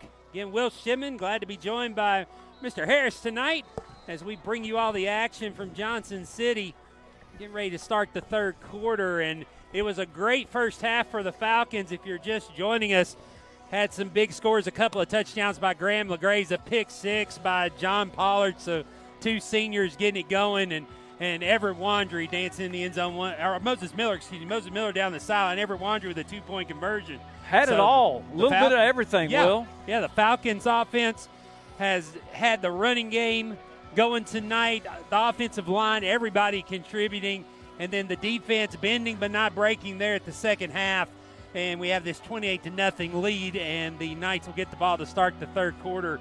But we'll see what kind of adjustments the Knights make as they come out. They were showing some life there Absolutely. in the passing game. Yeah. Their quarterback looked pretty good on some of those passes. Those little fades, was finding the fades down the sidelines and putting it right in the spots he needed to. Yeah, that's an adjustment secondary's got to make. I'm sure Coach E and Shaka are helping those guys get ready, watching for those kinds of routes, finding that spot. I think finding the ball in these lights can be a little bit of a challenge. They're lower than we're used to. But, no, I think they did a great job right there at the end of the half and closing everything down. I think the pass interference might have been actually beneficial, honestly, Will. Yeah. To make sure that that receiver didn't catch it in the end zone because he was headed that way. He was headed that way. I don't think we talked about this facility here. We come in, learned a little bit of history about this field tonight that you see on your screen.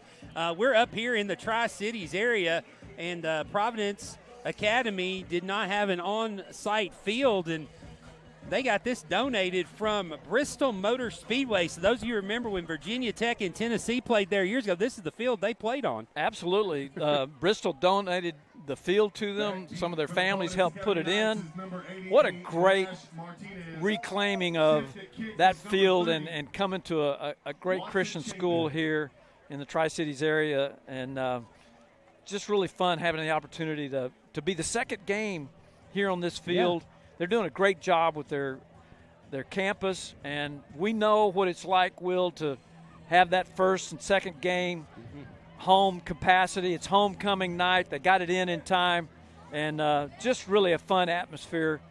Really enjoy visiting with their head of school, Ben Holland, and we look forward to hosting them maybe next year to come to Franklin. Great crowd here on the sidelines. A good showing by their families to support. And like I said, next year, both of these teams will be full-fledged members of TSSAA. And, absolutely. And both in the single-A classification, so you never know. This could be a future playoff game right here. And I'll tell you a story here when we get a timeout. All right. Watching Chapin to kick off. His kickoff is going to die at the 10-yard line, be picked up, and it's going to be returned, and a great tackle there just to trip him up as he crossed the 20, and that's where the Knights will start. Yeah, I think that was number 44, Lincoln Davis, with kind of that shoestring tackle there. Watson did a great job of dropping that one in right at about the 15-yard line, close enough inbounds, right at the numbers, ball checking up, making it difficult to really get a running start and getting our defense down there to close on the tackle and make a great stop. Yeah, I think that's what he was trying to do on his first two kickoffs. Yep, for sure. And now a pass to the flat again for Pennington. Pennington's going to catch it. He's going to get across the 25 down to the 28, and that will be enough for a gain of 5. 2nd and 5 coming up. Mr. Pennington is making a living out of that little play, isn't he? Yes, he is. That little flat pattern, it's one thing. Falcon defense just saying, okay, you can throw it underneath and we'll come up and tackle you. Now handoff to the side. Lots of room across the 30, and it's going to be enough, I believe, for a first down. It is. Going to give him the 35. Jude King on the tackle along with Luke Pollard, able to get him on the ground, but not before first down. So pass on first down, run on second. Mixing it up here, Will. Mixing it up, moving the chains. Handoff again on first into the middle. This time the Falcon defensive line steps up. Great tackle there. Elijah Kimbrough. And I think maybe, who's that, 55? I think so. Looks like Jude King has moved back to his linebacker position here to start the second half. And Josh Allred there at the nose tackle. Yeah. Doing a great job of stuffing that one. They bottled up all the gaps on that play. Now looking to pass, trying to set down. Quarterback's going to take off. Falcons come up. It's going to be King coming up and making the sack. Yeah, Jude just dropped back into the zone. Then when he saw the quarterback commit, he just jets and drops him for a loss there. Just great play by the middle linebacker, senior, number 51. Well, and great coverage by the secondary as well, as they had everybody covered. He had no place to throw it. Yeah. And when Jude saw him hesitate, he just made a beeline to him. Closed on him quick. He did. 2nd down and 12. Again, looking to throw. The pressure's coming. Quarterback gets away. He's going to get across the line of scrimmage. Makes some yardage across the 40. So it's going to bring up a 3rd and manageable 3rd and 4. Nice tackle by John Pollard. He came up, closed quick, We had the blitz on. Jude King was in on the blitz. We slipped a little bit. Linebacker slipped a little bit and weren't able to close it before he made that 5-yard gain. But still, 4th down, forced the punt. 4th down, forced to punt. King Boggs will go back deep to receive. Falcons playing safe. Going out sideline. It's going to be a short end-over-end kick that's going to hit. Everybody get away from it. It's going to roll sideways and out of bounds or be down right at the 33-yard line. That's where the Falcons will take over 1st and 10. Yeah, you want to call poison there whenever that ball's close to the Gunners. I think the Falcons were also thinking, hey, they might go for this. They might try and fake this punt and go for the first down, try and keep the momentum going. So we really didn't have anybody that far back, and we're playing the safe spy and making sure that there wasn't a first down that came out of that. So the Falcon offense will come on the field for the first time here in the second half, and it'll be Everett Wandry behind Cash Washburn at their own 33-yard line. 3 receivers. Sends Erod into motion, takes the snap. He'll hand it off to Wandry. Wandry cuts back on the inside. Great move to get into the second level down to the 40. Boy, he stuck that right foot in the ground, made that jump cut back to the left, and got us about 7 yards there. Great run by Everett. 7 yards, 2nd and 3 coming up, and it looked like the play was designed toward the middle, and he saw a hole, and he took it. Yeah, that just kind of sealed to the right, and defensive line flowed, thinking it was going that way. Everett made the right move, made the right adjustment, cut back to the left. That's one thing I've been impressed by our running backs this year, the reads they have been making the last few weeks. Now, heavy box. If Wandry could have got through it, he'd had a lot of room to roll, but they swallow him up at the 38.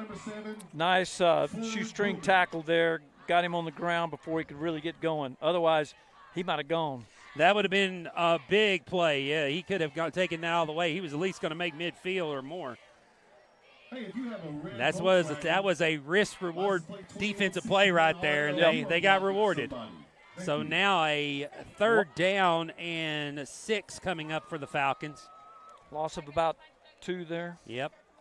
Washburn's going to look to throw. He's going to roll out, throws it back, and intended for King. It hits the ground. They're going to let this roll.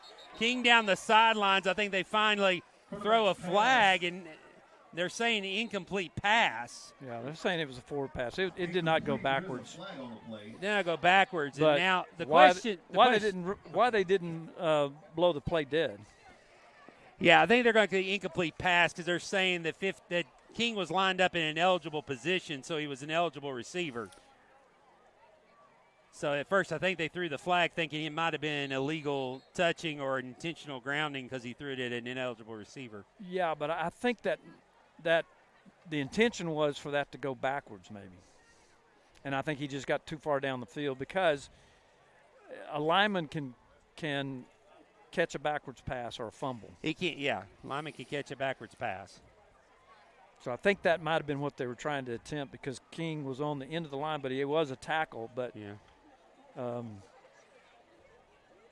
so now the officials still discussing, and now they're going to wave it off. No flag. So incomplete pass. So it was an incomplete pass, and so now the question is, will the Falcons take the risk and go for it here, or will they punt? King upset. Had that play, it was all designed for him to give him a chance. So this is 3rd down, right? Because that was 2nd down, wasn't it? No, because that should be 4th down. So it is 4th down. Yeah, because we had the 7-yard gain and then the 2-yard loss. Right. And then the incomplete pass. Yep. So this is our first punt, right, Will? Yep, it's our first punt of the night, so Nate Hendrich will go back. Had a great punt at the end of the game last week. Put one inside the 5-yard line. So Nate Hendrick.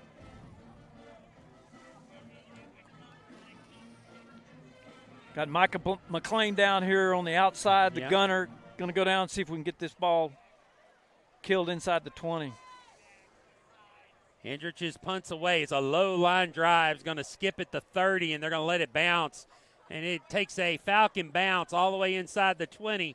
So they'll down it at the 16-yard line. So that's where the Knights will take over. Great job, Nate. Now we got a flag on the play. This flag is way back at the plus 40 for the Falcons. I think this may be on number 16, maybe holding or something going on back here at the back of the play. I think there's 2 flags down, so it's a couple of officials that noticed what was going on. So we'll look in on this officials conference here. Wait for it, but again, even though that punt didn't have much height on it, Hendricks able to get enough behind it to get a good roll. Yeah, very effective. Not sure what the discussion's all about. They may be trying to figure out how to assess the penalty. Whether they're going to make us repunt. It was after the punt, though, right? Yeah, that's the question. If it's after the punt, then possession will change hands. Now, if the flag was before the punt, then it could come back to the Falcons. It could be Falcons' ball. No, they're bringing it back. So it must have been before the punt. Well, everybody's coming together. And I don't think they asked the. No, they're moving it. They're moving it back. Let's see. Maybe now it's going to be a dead ball. Personal foul against the Falcons. He pointed Falcons. So if that's the case, that move it 15 yards from the dead ball spot, which was the 16. So if that's the case, that move it to the 31. Unless they're saying offsetting. I didn't see him point both ways. No, did he you? didn't. No, he pointed just to the Falcons. So.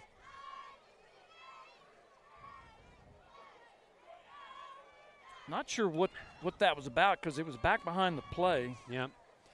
I didn't see it because I was following the ball like you.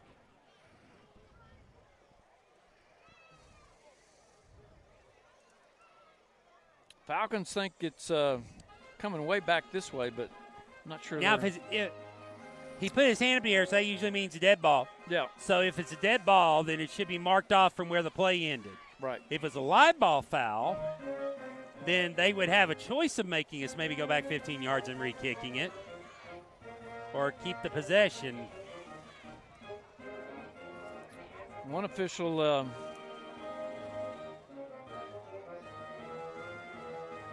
Falcons are standing back at the 40. Both teams are about 20 yards apart right now.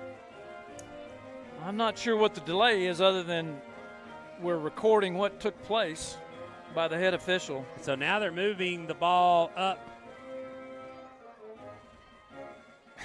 Right now I don't know if he we are having a difficult time deciding where and how many yards we're going to mark this thing off.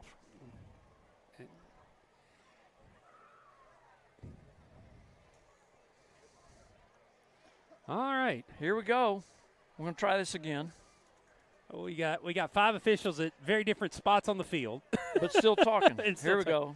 Personal foul against the Falcons. 15-yard mark. All right. So maybe we're going to move this ball up to the 31-yard line.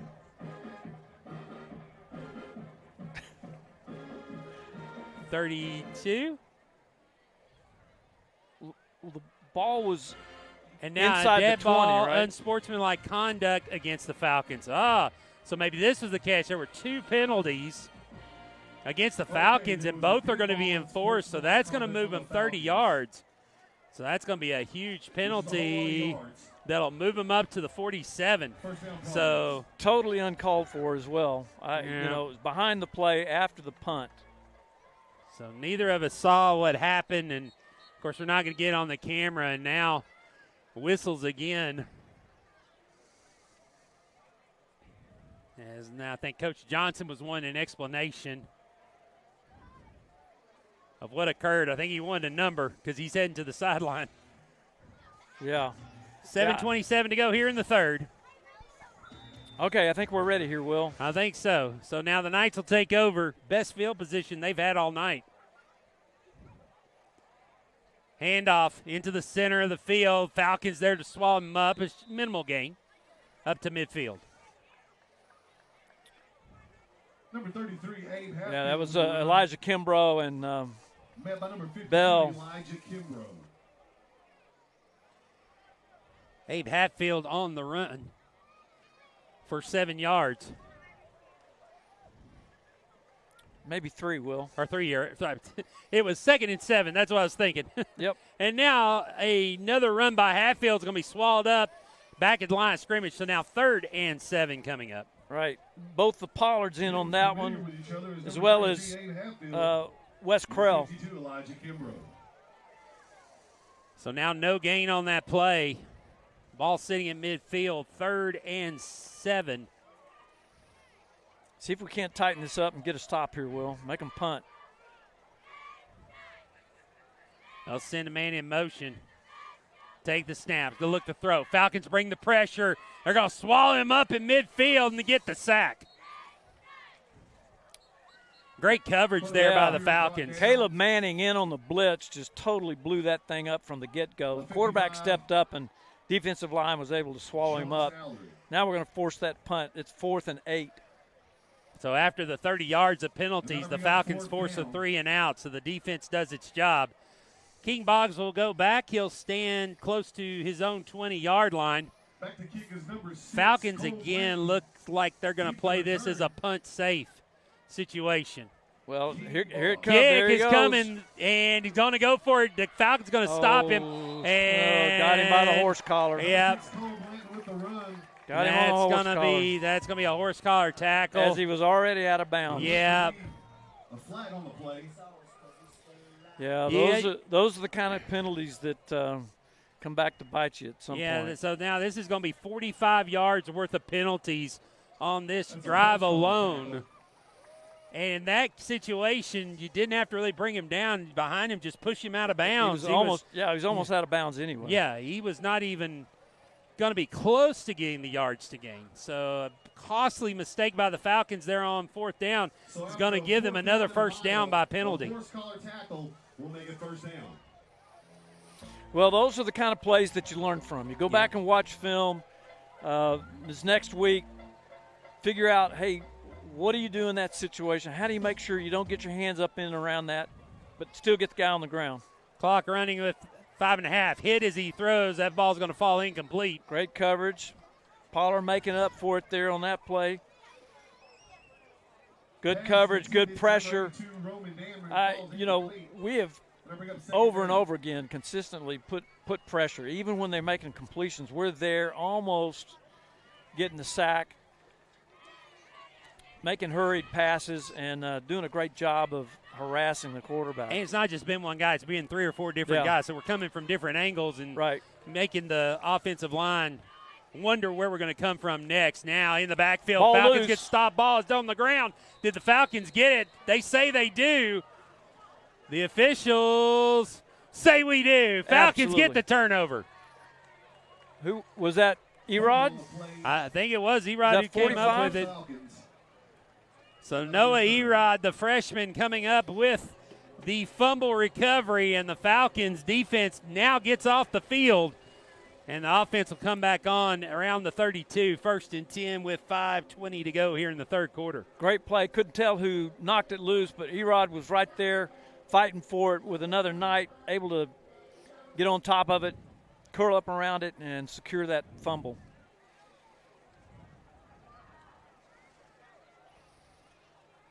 So that makes up for the 45 yards in penalties to get the turnover. Listen, I would just say that's enough for this half. Yeah. Yeah. That we've reached our limit. We've got our quota. Yep. Wandry behind Washburn here to start this drive. It's going to send Simeon White in motion, looking to throw to him. Nice throws it to play. White. White's got it. He's going to have the first down and more. Lowers his shoulder, runs over the defender down to the 49-yard line. Great play, great design there. You've got the H-back or the slot back going in motion out into the flat, causing confusion. Cash rolls to the right, hits Simeon White for a 14-yard gain, moving the stakes.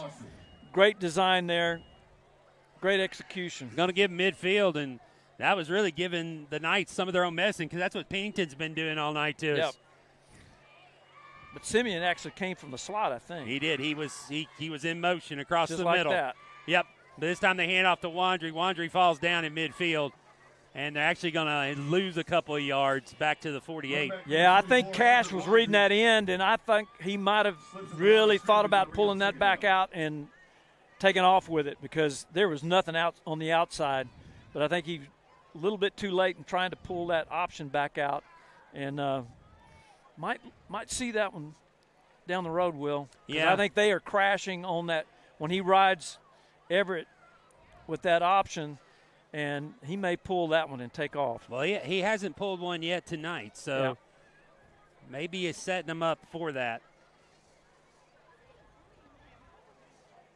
So now 2nd and 12. Looking to throw. Washburn hit as he throws out, fall incomplete. So good pressure by the Knights that time. Nice rush. Outside blitz. Put a good lick on him. Ball falls way short, but that was going to LeGray's out here on the out route. And if they hadn't had that blitz on, might have gotten that one to him and been off to the races. Yep. So now 3rd down and 12. Going to line up 3 receivers here on the near side. Aldisek, the middle receiver on the line. Got LeGray's and Bass back. Bass on the end. LeGray's at the slot. They send Wandry out. They'll throw it to him. Wandry bobbles it. That's going to cost him as here they come in and take him down. And so the pass falls down. They're going to mark it at the 39, and the Falcons are going to have to punt again. Well, I think that might have been a lateral again with trying to throw that. I don't know. It looked like it went backwards. If that was going to be a bubble screen, that was awfully deep. It was, and Wandry, you got to wonder the way he tried to catch it. He tried to hurry it up. Right. And so I think he might have wanted to throw it. Yeah. Or either that or you felt that pressure coming because it was red immediately. Yep. Hendrich punt away again, gets under this one. High kick, going to hit short at around the 30-yard line, and it will check up there. May get a little Falcons roll toward the 25. They'll mark it about the 27.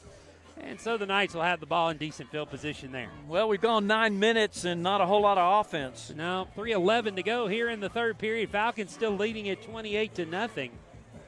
Glad you could join us tonight wherever you are on the World Wide Web. Hope many of you back in Franklin are enjoying our broadcast tonight.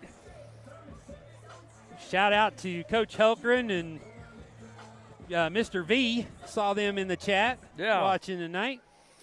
Fun night. You guys should have come to East Tennessee with us. Glad you're watching, though. Hand off in the backfield. Falcons read it perfectly and bring him down in the backfield for another tackle for loss. I think we figured that one out. Yep. Abe Hatfield with the run. So Hatfield is going to lose 1 on that play. So 2nd and 11. Wesley got in there from that right end position. Yeah, Jude King has moved back to the linebacker spot. He's kind of running things now. Some new numbers in. Now pass across the middle. It's going to go too far. As Rankhorn's in, I see him and a few other numbers getting some of the second string guys in now. Well, I think that might have had an opportunity to be picked off. Here. Not Ainsley Bass, number 9. Yeah. Is Rowan Connors playing safety now. Back deep. Now a 3-man rush. They're going to get to him, pressure him out of the pocket. Falcons come up, throws a deep ball. That one's going to be intercepted. Falcons get another turnover. It's Connors trying to reverse his field, heading across. Gets tripped up and run down in midfield, but another turnover by the Falcons. Absolutely. What great coverage, discipline, staying with it, not letting somebody get behind, but pressure on the quarterback. Throw wasn't as long as he wanted it to be. In double coverage as well. As a couple of Falcons fighting for it. Connor comes away with it. Yeah, closing down half the field, giving our safeties an opportunity to pick that one off. Now, Falcon offense kind of sputtered here in the second half. Let's see if they can get a drive going here. Got good field position at midfield to start this drive. Is that Miller in the backfield now?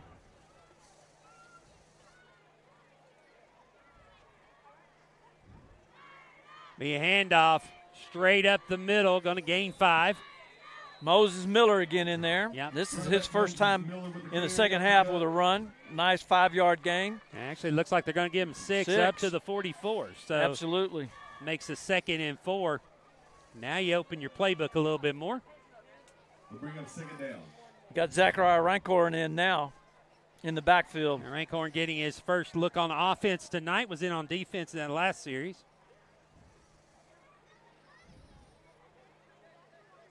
Well, they are stacking the box here. They are committing to the run. Their linebackers creeping up a little bit. Washburn takes the snap. Here they come. Get Rancor, bounces the outside. Got some room. Cross the 40, 35. Churning the legs down to the 32. And some fresh legs making some moves right there. Absolutely, yeah. Great run by Zachariah. Just determined, not going down with that first contact, making yards after that first contact that are so valuable. I mean, Coach is doing a great job with helping guys understand, hey, look, just because somebody gets in front of you, puts a hit on you, that doesn't mean you got to go down. We're going to take 2 or 3 guys with us. 1st and 10 from the 32. Handoff again, cut back inside. Got room to 25, 20, heading to the sidelines, and into the end zone is Rancorn, but there's a flag. Yep, holding down on the outside at there. the 8-yard line, and looks like Folas is going to get caught with holding. Yep. So that's going to negate the touchdown, but it'll be a 1st down inside the 20. Great cut back by Zachariah on the outside to get clear and get into the open space. Hudson trying to do a great job of closing that cornerback out, but hung on just a little bit too long. And then when you see the defensive back kind of raise his hands and stick his hands out and like scream, somebody's holding me, referee has a tendency to – they're going to make that call every time.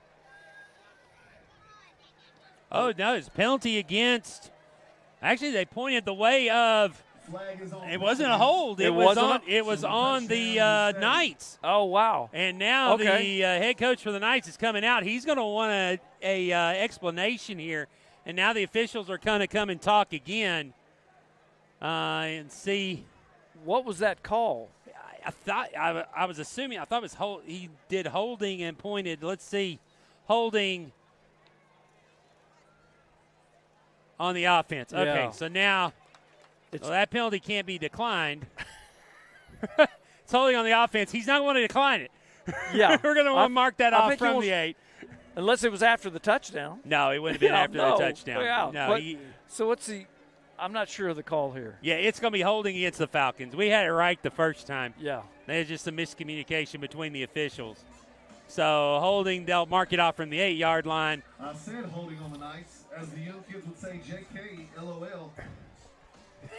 So I'll rock it to the 19. It was at the 9. So the Falcons have it 1st and 10 at the 19. Look, Will, I'm confused most of the time, but that confused me even more. I'm not sure. And so now the Falcons will have to get the offense back out on the field. They had the extra point team running out. Yeah. Thinking it was a touchdown. But the official has placed the ball. We need to get this thing going. They're going to get a penalty with a delay of game. I don't know if he's wound the clock yet.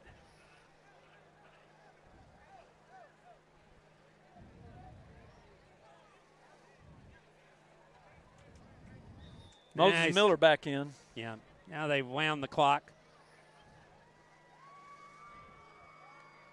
So Washburn looking to throw. It's going to roll out. It's got pressure coming. Gets away from one guy. Gets away from a second. Cuts it back in the inside.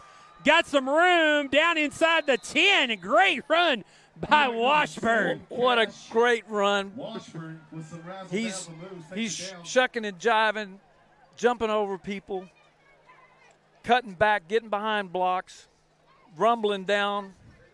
now to what, about the 8-yard line, 7-yard line. What a great run. About the 8-yard line, be first and goal for the Falcons. Could have been brought down in the backfield. Yeah, it looked like a sack for a long time. Couple of times looked like a sack. He got away from 3 different Knights on that run. Now handed off, bouncing to the outside, cutting up inside. This time Rancorn gets in the end zone, and this one's going to count. They're not calling that one back. Zachariah, what a great run. Outside, stayed on his feet, kept the balance, and got into the end zone. 5 seconds to go here in the third quarter. The Falcons make it a 34-0, and now Watson Chapin on to try the extra point. Maybe we'll get this clock running here, Will. That's what should happen on the next kickoff. We will be in a running clock situation. The kick is up, and it is good. And so with 5 seconds to go in the third quarter, the Falcons tack 7 more on the board. They're up 35-0. Back after these messages from our sponsors. Ready for a game-changing experience at Nissan of Cool Spring. Kick off your boots and score big on the award-winning starting lineup, like the 3-time winning 2024 Nissan Rogue. Or pack up your gear and jump into a 2024 Nissan Frontier. Join our Nissan Nation. Visit Nissan of Cool Springs.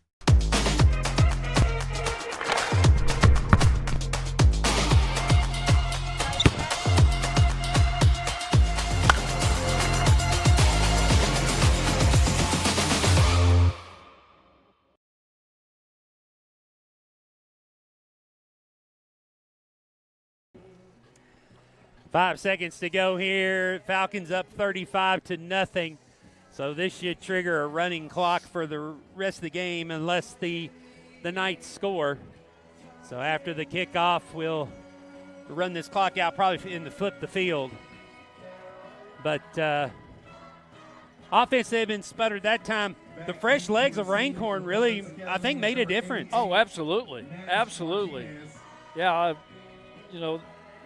the Knights defense has been out there a lot. They're having to run these guys down, and Rancorn did a great job. He's a tough guy. He's not real big, but man, he can lower that shoulder, give that little stiff arm, and get some separation and do a great job of getting into the end zone. Yeah, and that's 3 quality running backs that we've had to choose from this year.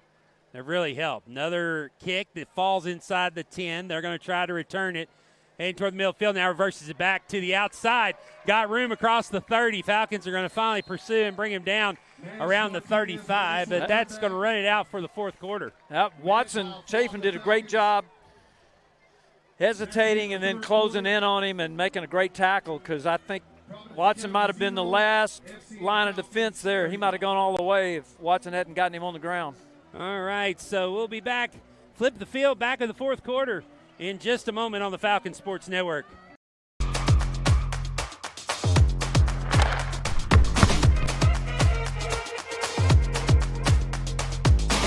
Reach higher, run faster, hit harder, go further. In every aspect of life, no matter what gets in your way, we're here to be a part of that journey with you, to be the best you can be. Live. Falcons up 35-0. Get ready to start the fourth quarter, and got some nice duds up here on their new field. And their press box though looks a little familiar. The press box does look a little familiar, and there's a reason. I was visiting with their head of school, Ben Holland, before the game. He said he had come to Franklin and Brentwood, had met with folks up at CPA, and then wanted to go around and look at the other schools, came by our school, saw our field and our glorious press box, took a picture of it, came back and asked his facility guy, could he build one? And he's built one almost exactly like ours with the hog wire and everything. So, feel a little bit at home here. Absolutely. Now a pass intended on the outside. Deep ball falls incomplete. And that was Zachariah Rancorn again. He almost had him an interception. Yeah, they're on disappointed. defense. It went right through his hands. It's a little bit shorter than ours and doesn't wobble as much. I can say that from experience. Who says ours wobbles? Me and Mr. Wandry and Mr. Thompson But we've up there every week. We've got some upgrades going on, and I think the wobble has been taken out. So. Yeah, hopefully y'all look forward to that next year, not having as much wobble. We're up there for the we get our next home game, our first home game as an official member of TSSAA. Well, the wobble makes things exciting. You know, you get enough people up there, and it's almost like the e-ticket at the old Disney World rides. Did I tell you the second game that we were up there, I got Georgia to come up there to run the video board and do the screen, and she vowed never came back. She said, I'm never doing that again. It wobbled a little too much for her. Well, I'm not saying there might be too much weight up there, but great tackle there. Yeah. But I'm not going to say anything about that. All right. Hey, we got some subs in now, getting folks in to get some playing time. This is great. Yeah, fourth down. Falcons defense is trying to preserve this shutout here. You think there's some pride. If they can get this, it'd be their third shutout of the year. Absolutely. So yeah. that's Grayson, again, talking about the defense all year. Yeah, and Grayson Bell on the tackle there. Shut that down. So Bland back to kick again.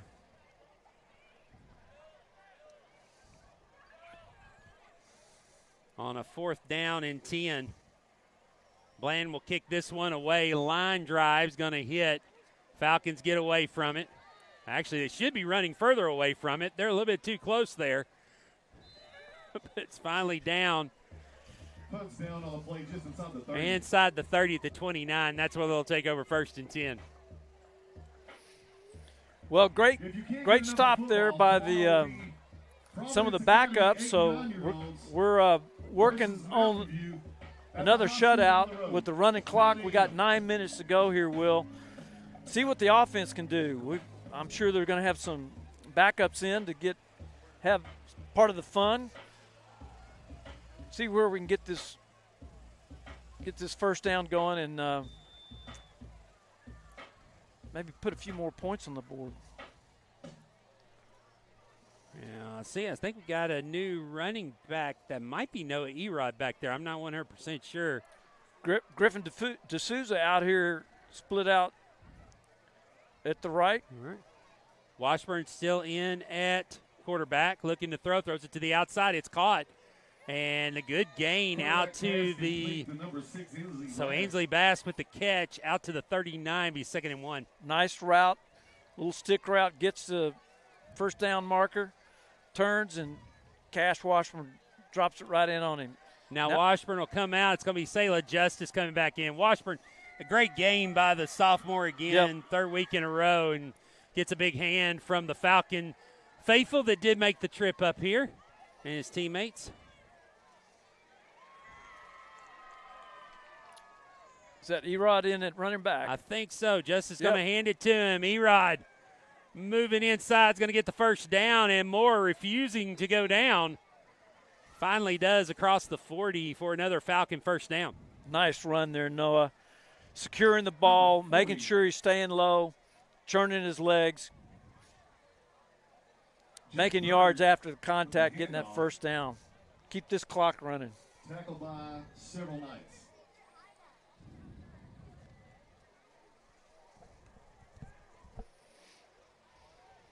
Actually, that's 40. That's that 40? Johnny Bird. Oh, that was Johnny. Johnny I thought it was Bird. 45. I thought it was 45. It's 40. Johnny Bird. Johnny doing a great job there, buddy. Let's make sure we get the right call out. Bird again on the run. He's going to get thrown down across the 45. But still, after contact, spinning, getting 3 yards almost out of that. That's what you want to see from guys that get an opportunity to have some playing time here. Last game of the season. This is always a great time because you're seeing what the future might be, getting a glimpse of where this team could be heading. Young players who've worked all season, a lot of them play scout team. Now they're getting live reps in a game. High snap over the head of Justice. He's going to run back, try to get to it, gets pushed down, and it looks like the Knights are going to jump on it. And so a bad snap is going to send the ball back to the 20-yard line, and that's where the Knights will take over. Well, it has a tendency to happen when First down Knights. have some new guys in, maybe some jitters, a little adrenaline going, and we get an unfortunate snap. So unfortunate snap's going to put the Knights in good field position in the red zone, instant red zone at the 20-yard line.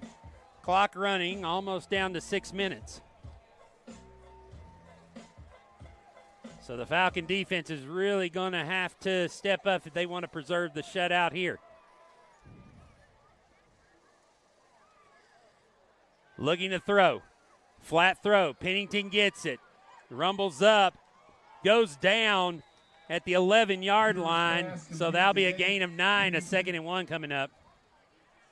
First met by number 20, Micah McLean. Yeah, Micah McLean in there helping on the stop. So McLean making a big stop there on the outside. That'll bring up second down. So second and 2. Looks like they marked him up back at the 12. What do you think they might run that one again, Will? They might. It's kind of a tight formation here. They're going to keep it with the quarterback. He gets spun down the middle of the field. Looks like he fell forward, and they're going to give him the first down. So it'll be first and goal coming up. 45. So Noah Erod coming up to get the stop. Yeah, Noah Erod doing a great job there at linebacker.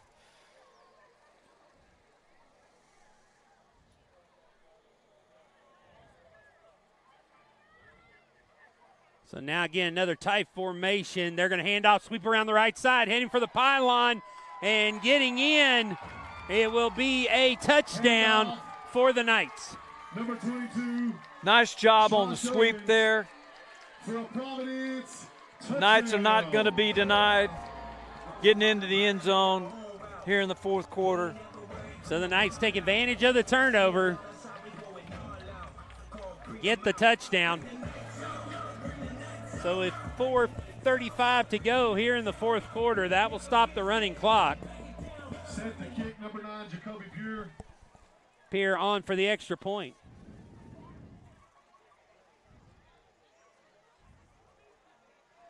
Snap, Pierre with the kick. It's up, and it is good. Extra point is good. So extra point good with 4:35 to go. Providence Academy gets on the boards 35-7. Back in a moment after these messages from our sponsors here on the Falcon Sports Network. You ready? It's game time. Looking for something? Ready, set, Hyundai of Cool Springs, proudly supporting our community.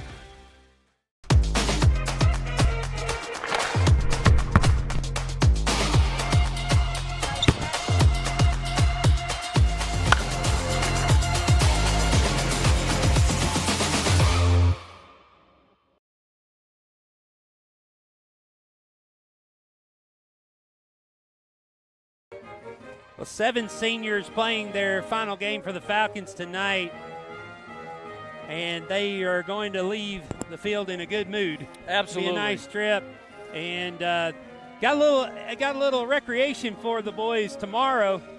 Yeah, I'm going to head on over to Dollywood, and this is going to be my first time ever. You've never been to Dollywood? I've never been to Dollywood. I did not know How can I that. be in Tennessee for 30-plus years and not go to Dollywood? I don't know. I don't know either. So I said I want to be in on this trip. Last game of the season and Dollywood? Are you kidding me? There you go. Along with Buc-ee's and Cracker Barrel? I mean, you're hitting the. I'm all. I mean, I can die and go to heaven now. What a weekend. Some of us call this a redneck vacation. Absolutely. Do all that. Get all my Christmas shopping done. Get all your Christmas at the shopping Cracker done. Barrel and the Buc-ee's. Hey, Cracker Barrel and the Buc-ee's. There you go. Uh-oh. Here comes Rancourt. Look out. Rancorn with it. Took Turning it at on the the 8. Jets. Trying to find a lane. Going to be brought down just across the 20.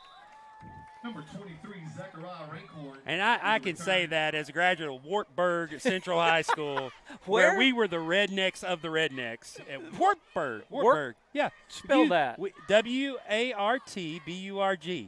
We passed it on the way here. It was exactly right off, as it's it off sounds, 40. right? Yeah, exactly as Wartburg. it sounds. What was your Wartburg. mascot? Bulldogs. Okay, that makes sense. Blue and white, Wartburg Bulldogs. Yeah. Named nice. after Würzburg Castle in Germany.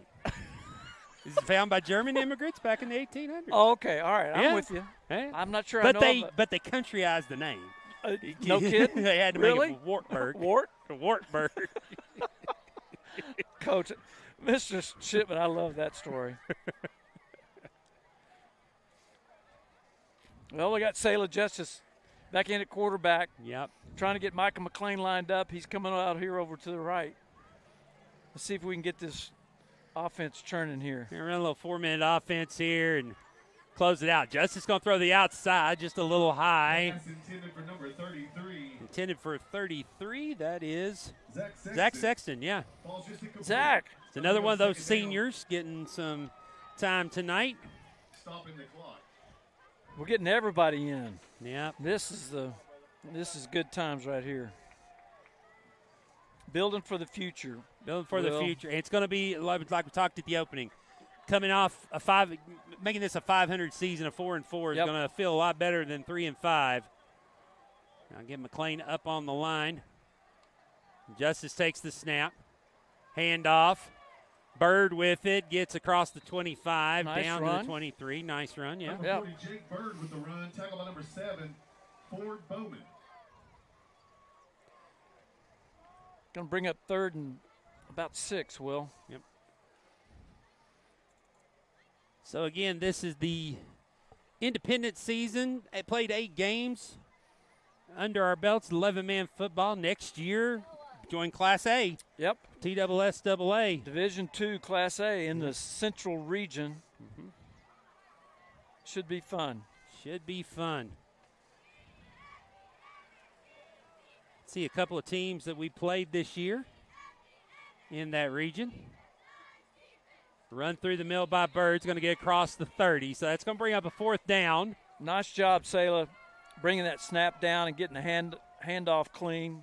Not having a fumble and possibility of another turnover. So now after the 3 and out, the offense will come off. Nate Hendricks will come on for another punt.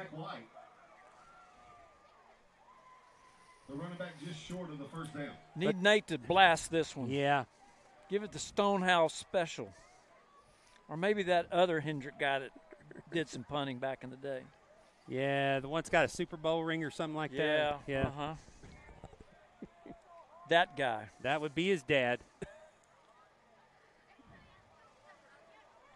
Punt is away. That's a good one. Going to drive him back over his head. Check up at the 30. Bounce sideways. And I'll let it roll back to the 25. There you go. That's one Dad would be proud of. Absolutely. So the Knights will take over, and here comes the whole team to give Hendricks a pat on the head. And it's good to see the camaraderie of these guys, the starters giving the reserves some props. You know, those seniors would love to stay out there, but they are just as excited about some of the backups getting an opportunity to play. That's one thing that Coach Johnson, great job of building the camaraderie and the competition and cheering for each other no matter what's going on. They're together as a team, and that's what I so appreciate about Coach Johnson, and instilling that in our players, whether they're first-team guys or backups. Now a pass Get down that, the Micah. sideline. Micah McLean with the interception. Turns it back and gets tripped up out of bounds at the 38-yard line. There you go. Micah McLean turning, finding the ball, staying with his man, doing a great job of coming up with that one and getting the offense back out on the field. So the offense will come back out with 2:23 to go. And they can almost run this completely down. So the sophomore Micah McLean coming away with the 4th turnover of the night for the Falcons. First time playing football again since the 8th grade. Really excited to see Micah coming out. He wanted to play 11-man, he said. Yeah. Well, he's got his wish. Absolutely. Got him And a I pick know, tonight. and I know Mom and Dad are cheering right now at home. Absolutely. Probably Cottonwood can hear them every Well, and I think over the there neighborhood. there might be a birthday in in the McLean household. I think it's Peyton's 21st birthday. You're Will. kidding. No. Can you believe my that? goodness. I can't believe that because she was a freshman when I came to Absolutely. FCA. Peyton McWell. Happy birthday, Peyton, if you're watching tonight. Happy birthday, Miss Peyton. Hope you have a great one. 21 years old. Oh, my goodness. And now legal formation against the Falcons is going to be a penalty off this first down run. Looks like they will decline it. Or will they?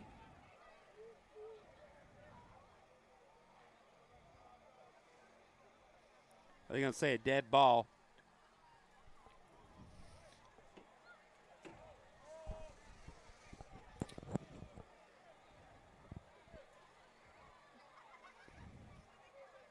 So they'll back it up to the 41.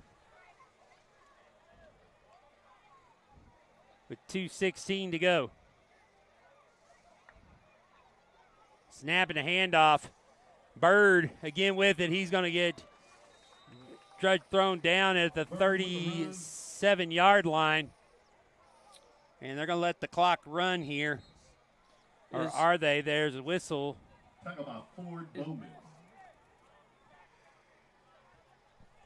Got a new quarterback in the game. Not sure who it is. And it looks like another flag's being thrown on the Falcons. Looks like there's a flag on the play. And look, 5 yards. It must be another, maybe a legal formation. Yeah, legal formation on the play. Going to back him up 10 yards again. So I believe the quarterback might be Merrick Mattis. Yeah. He's wearing 21. Wearing 21, 81 on our roster. I know he's been working at quarterback some. All right. So Merrick getting a few snaps at quarterback tonight. Handoff again. Outside, big run. Good job there, Mr. Bird. Great run, staying low to the ground. But the flag is down again on the far side. It's another illegal formation. All right, that's 3 in a row. Let's find out who's supposed to be on the line. Let's put them up on the line. Yep. Let's make sure we got everybody lined up.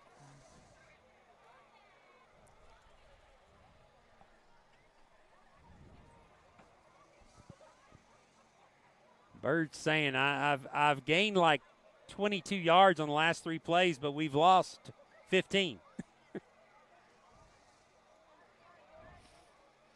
I think we got 7 on the line this time. That looks like it.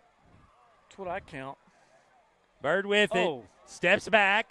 Gets a little space across midfield. What a move right there. Just Yeah, stopped on the dime, backs up, makes the shift, heads left, and gets positive yardage, even when there wasn't a whole lot there. And a 6-yard gain there. This one will count. So now second down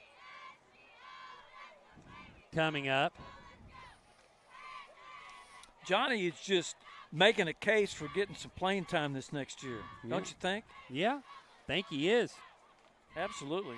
A couple of So great it's going to be, runs. but it's going to be hard. That running back room is packed for next year because all 4 of them are coming back. You know, he reminds me of that most recent number 9 that used to run for the Falcons. Yep.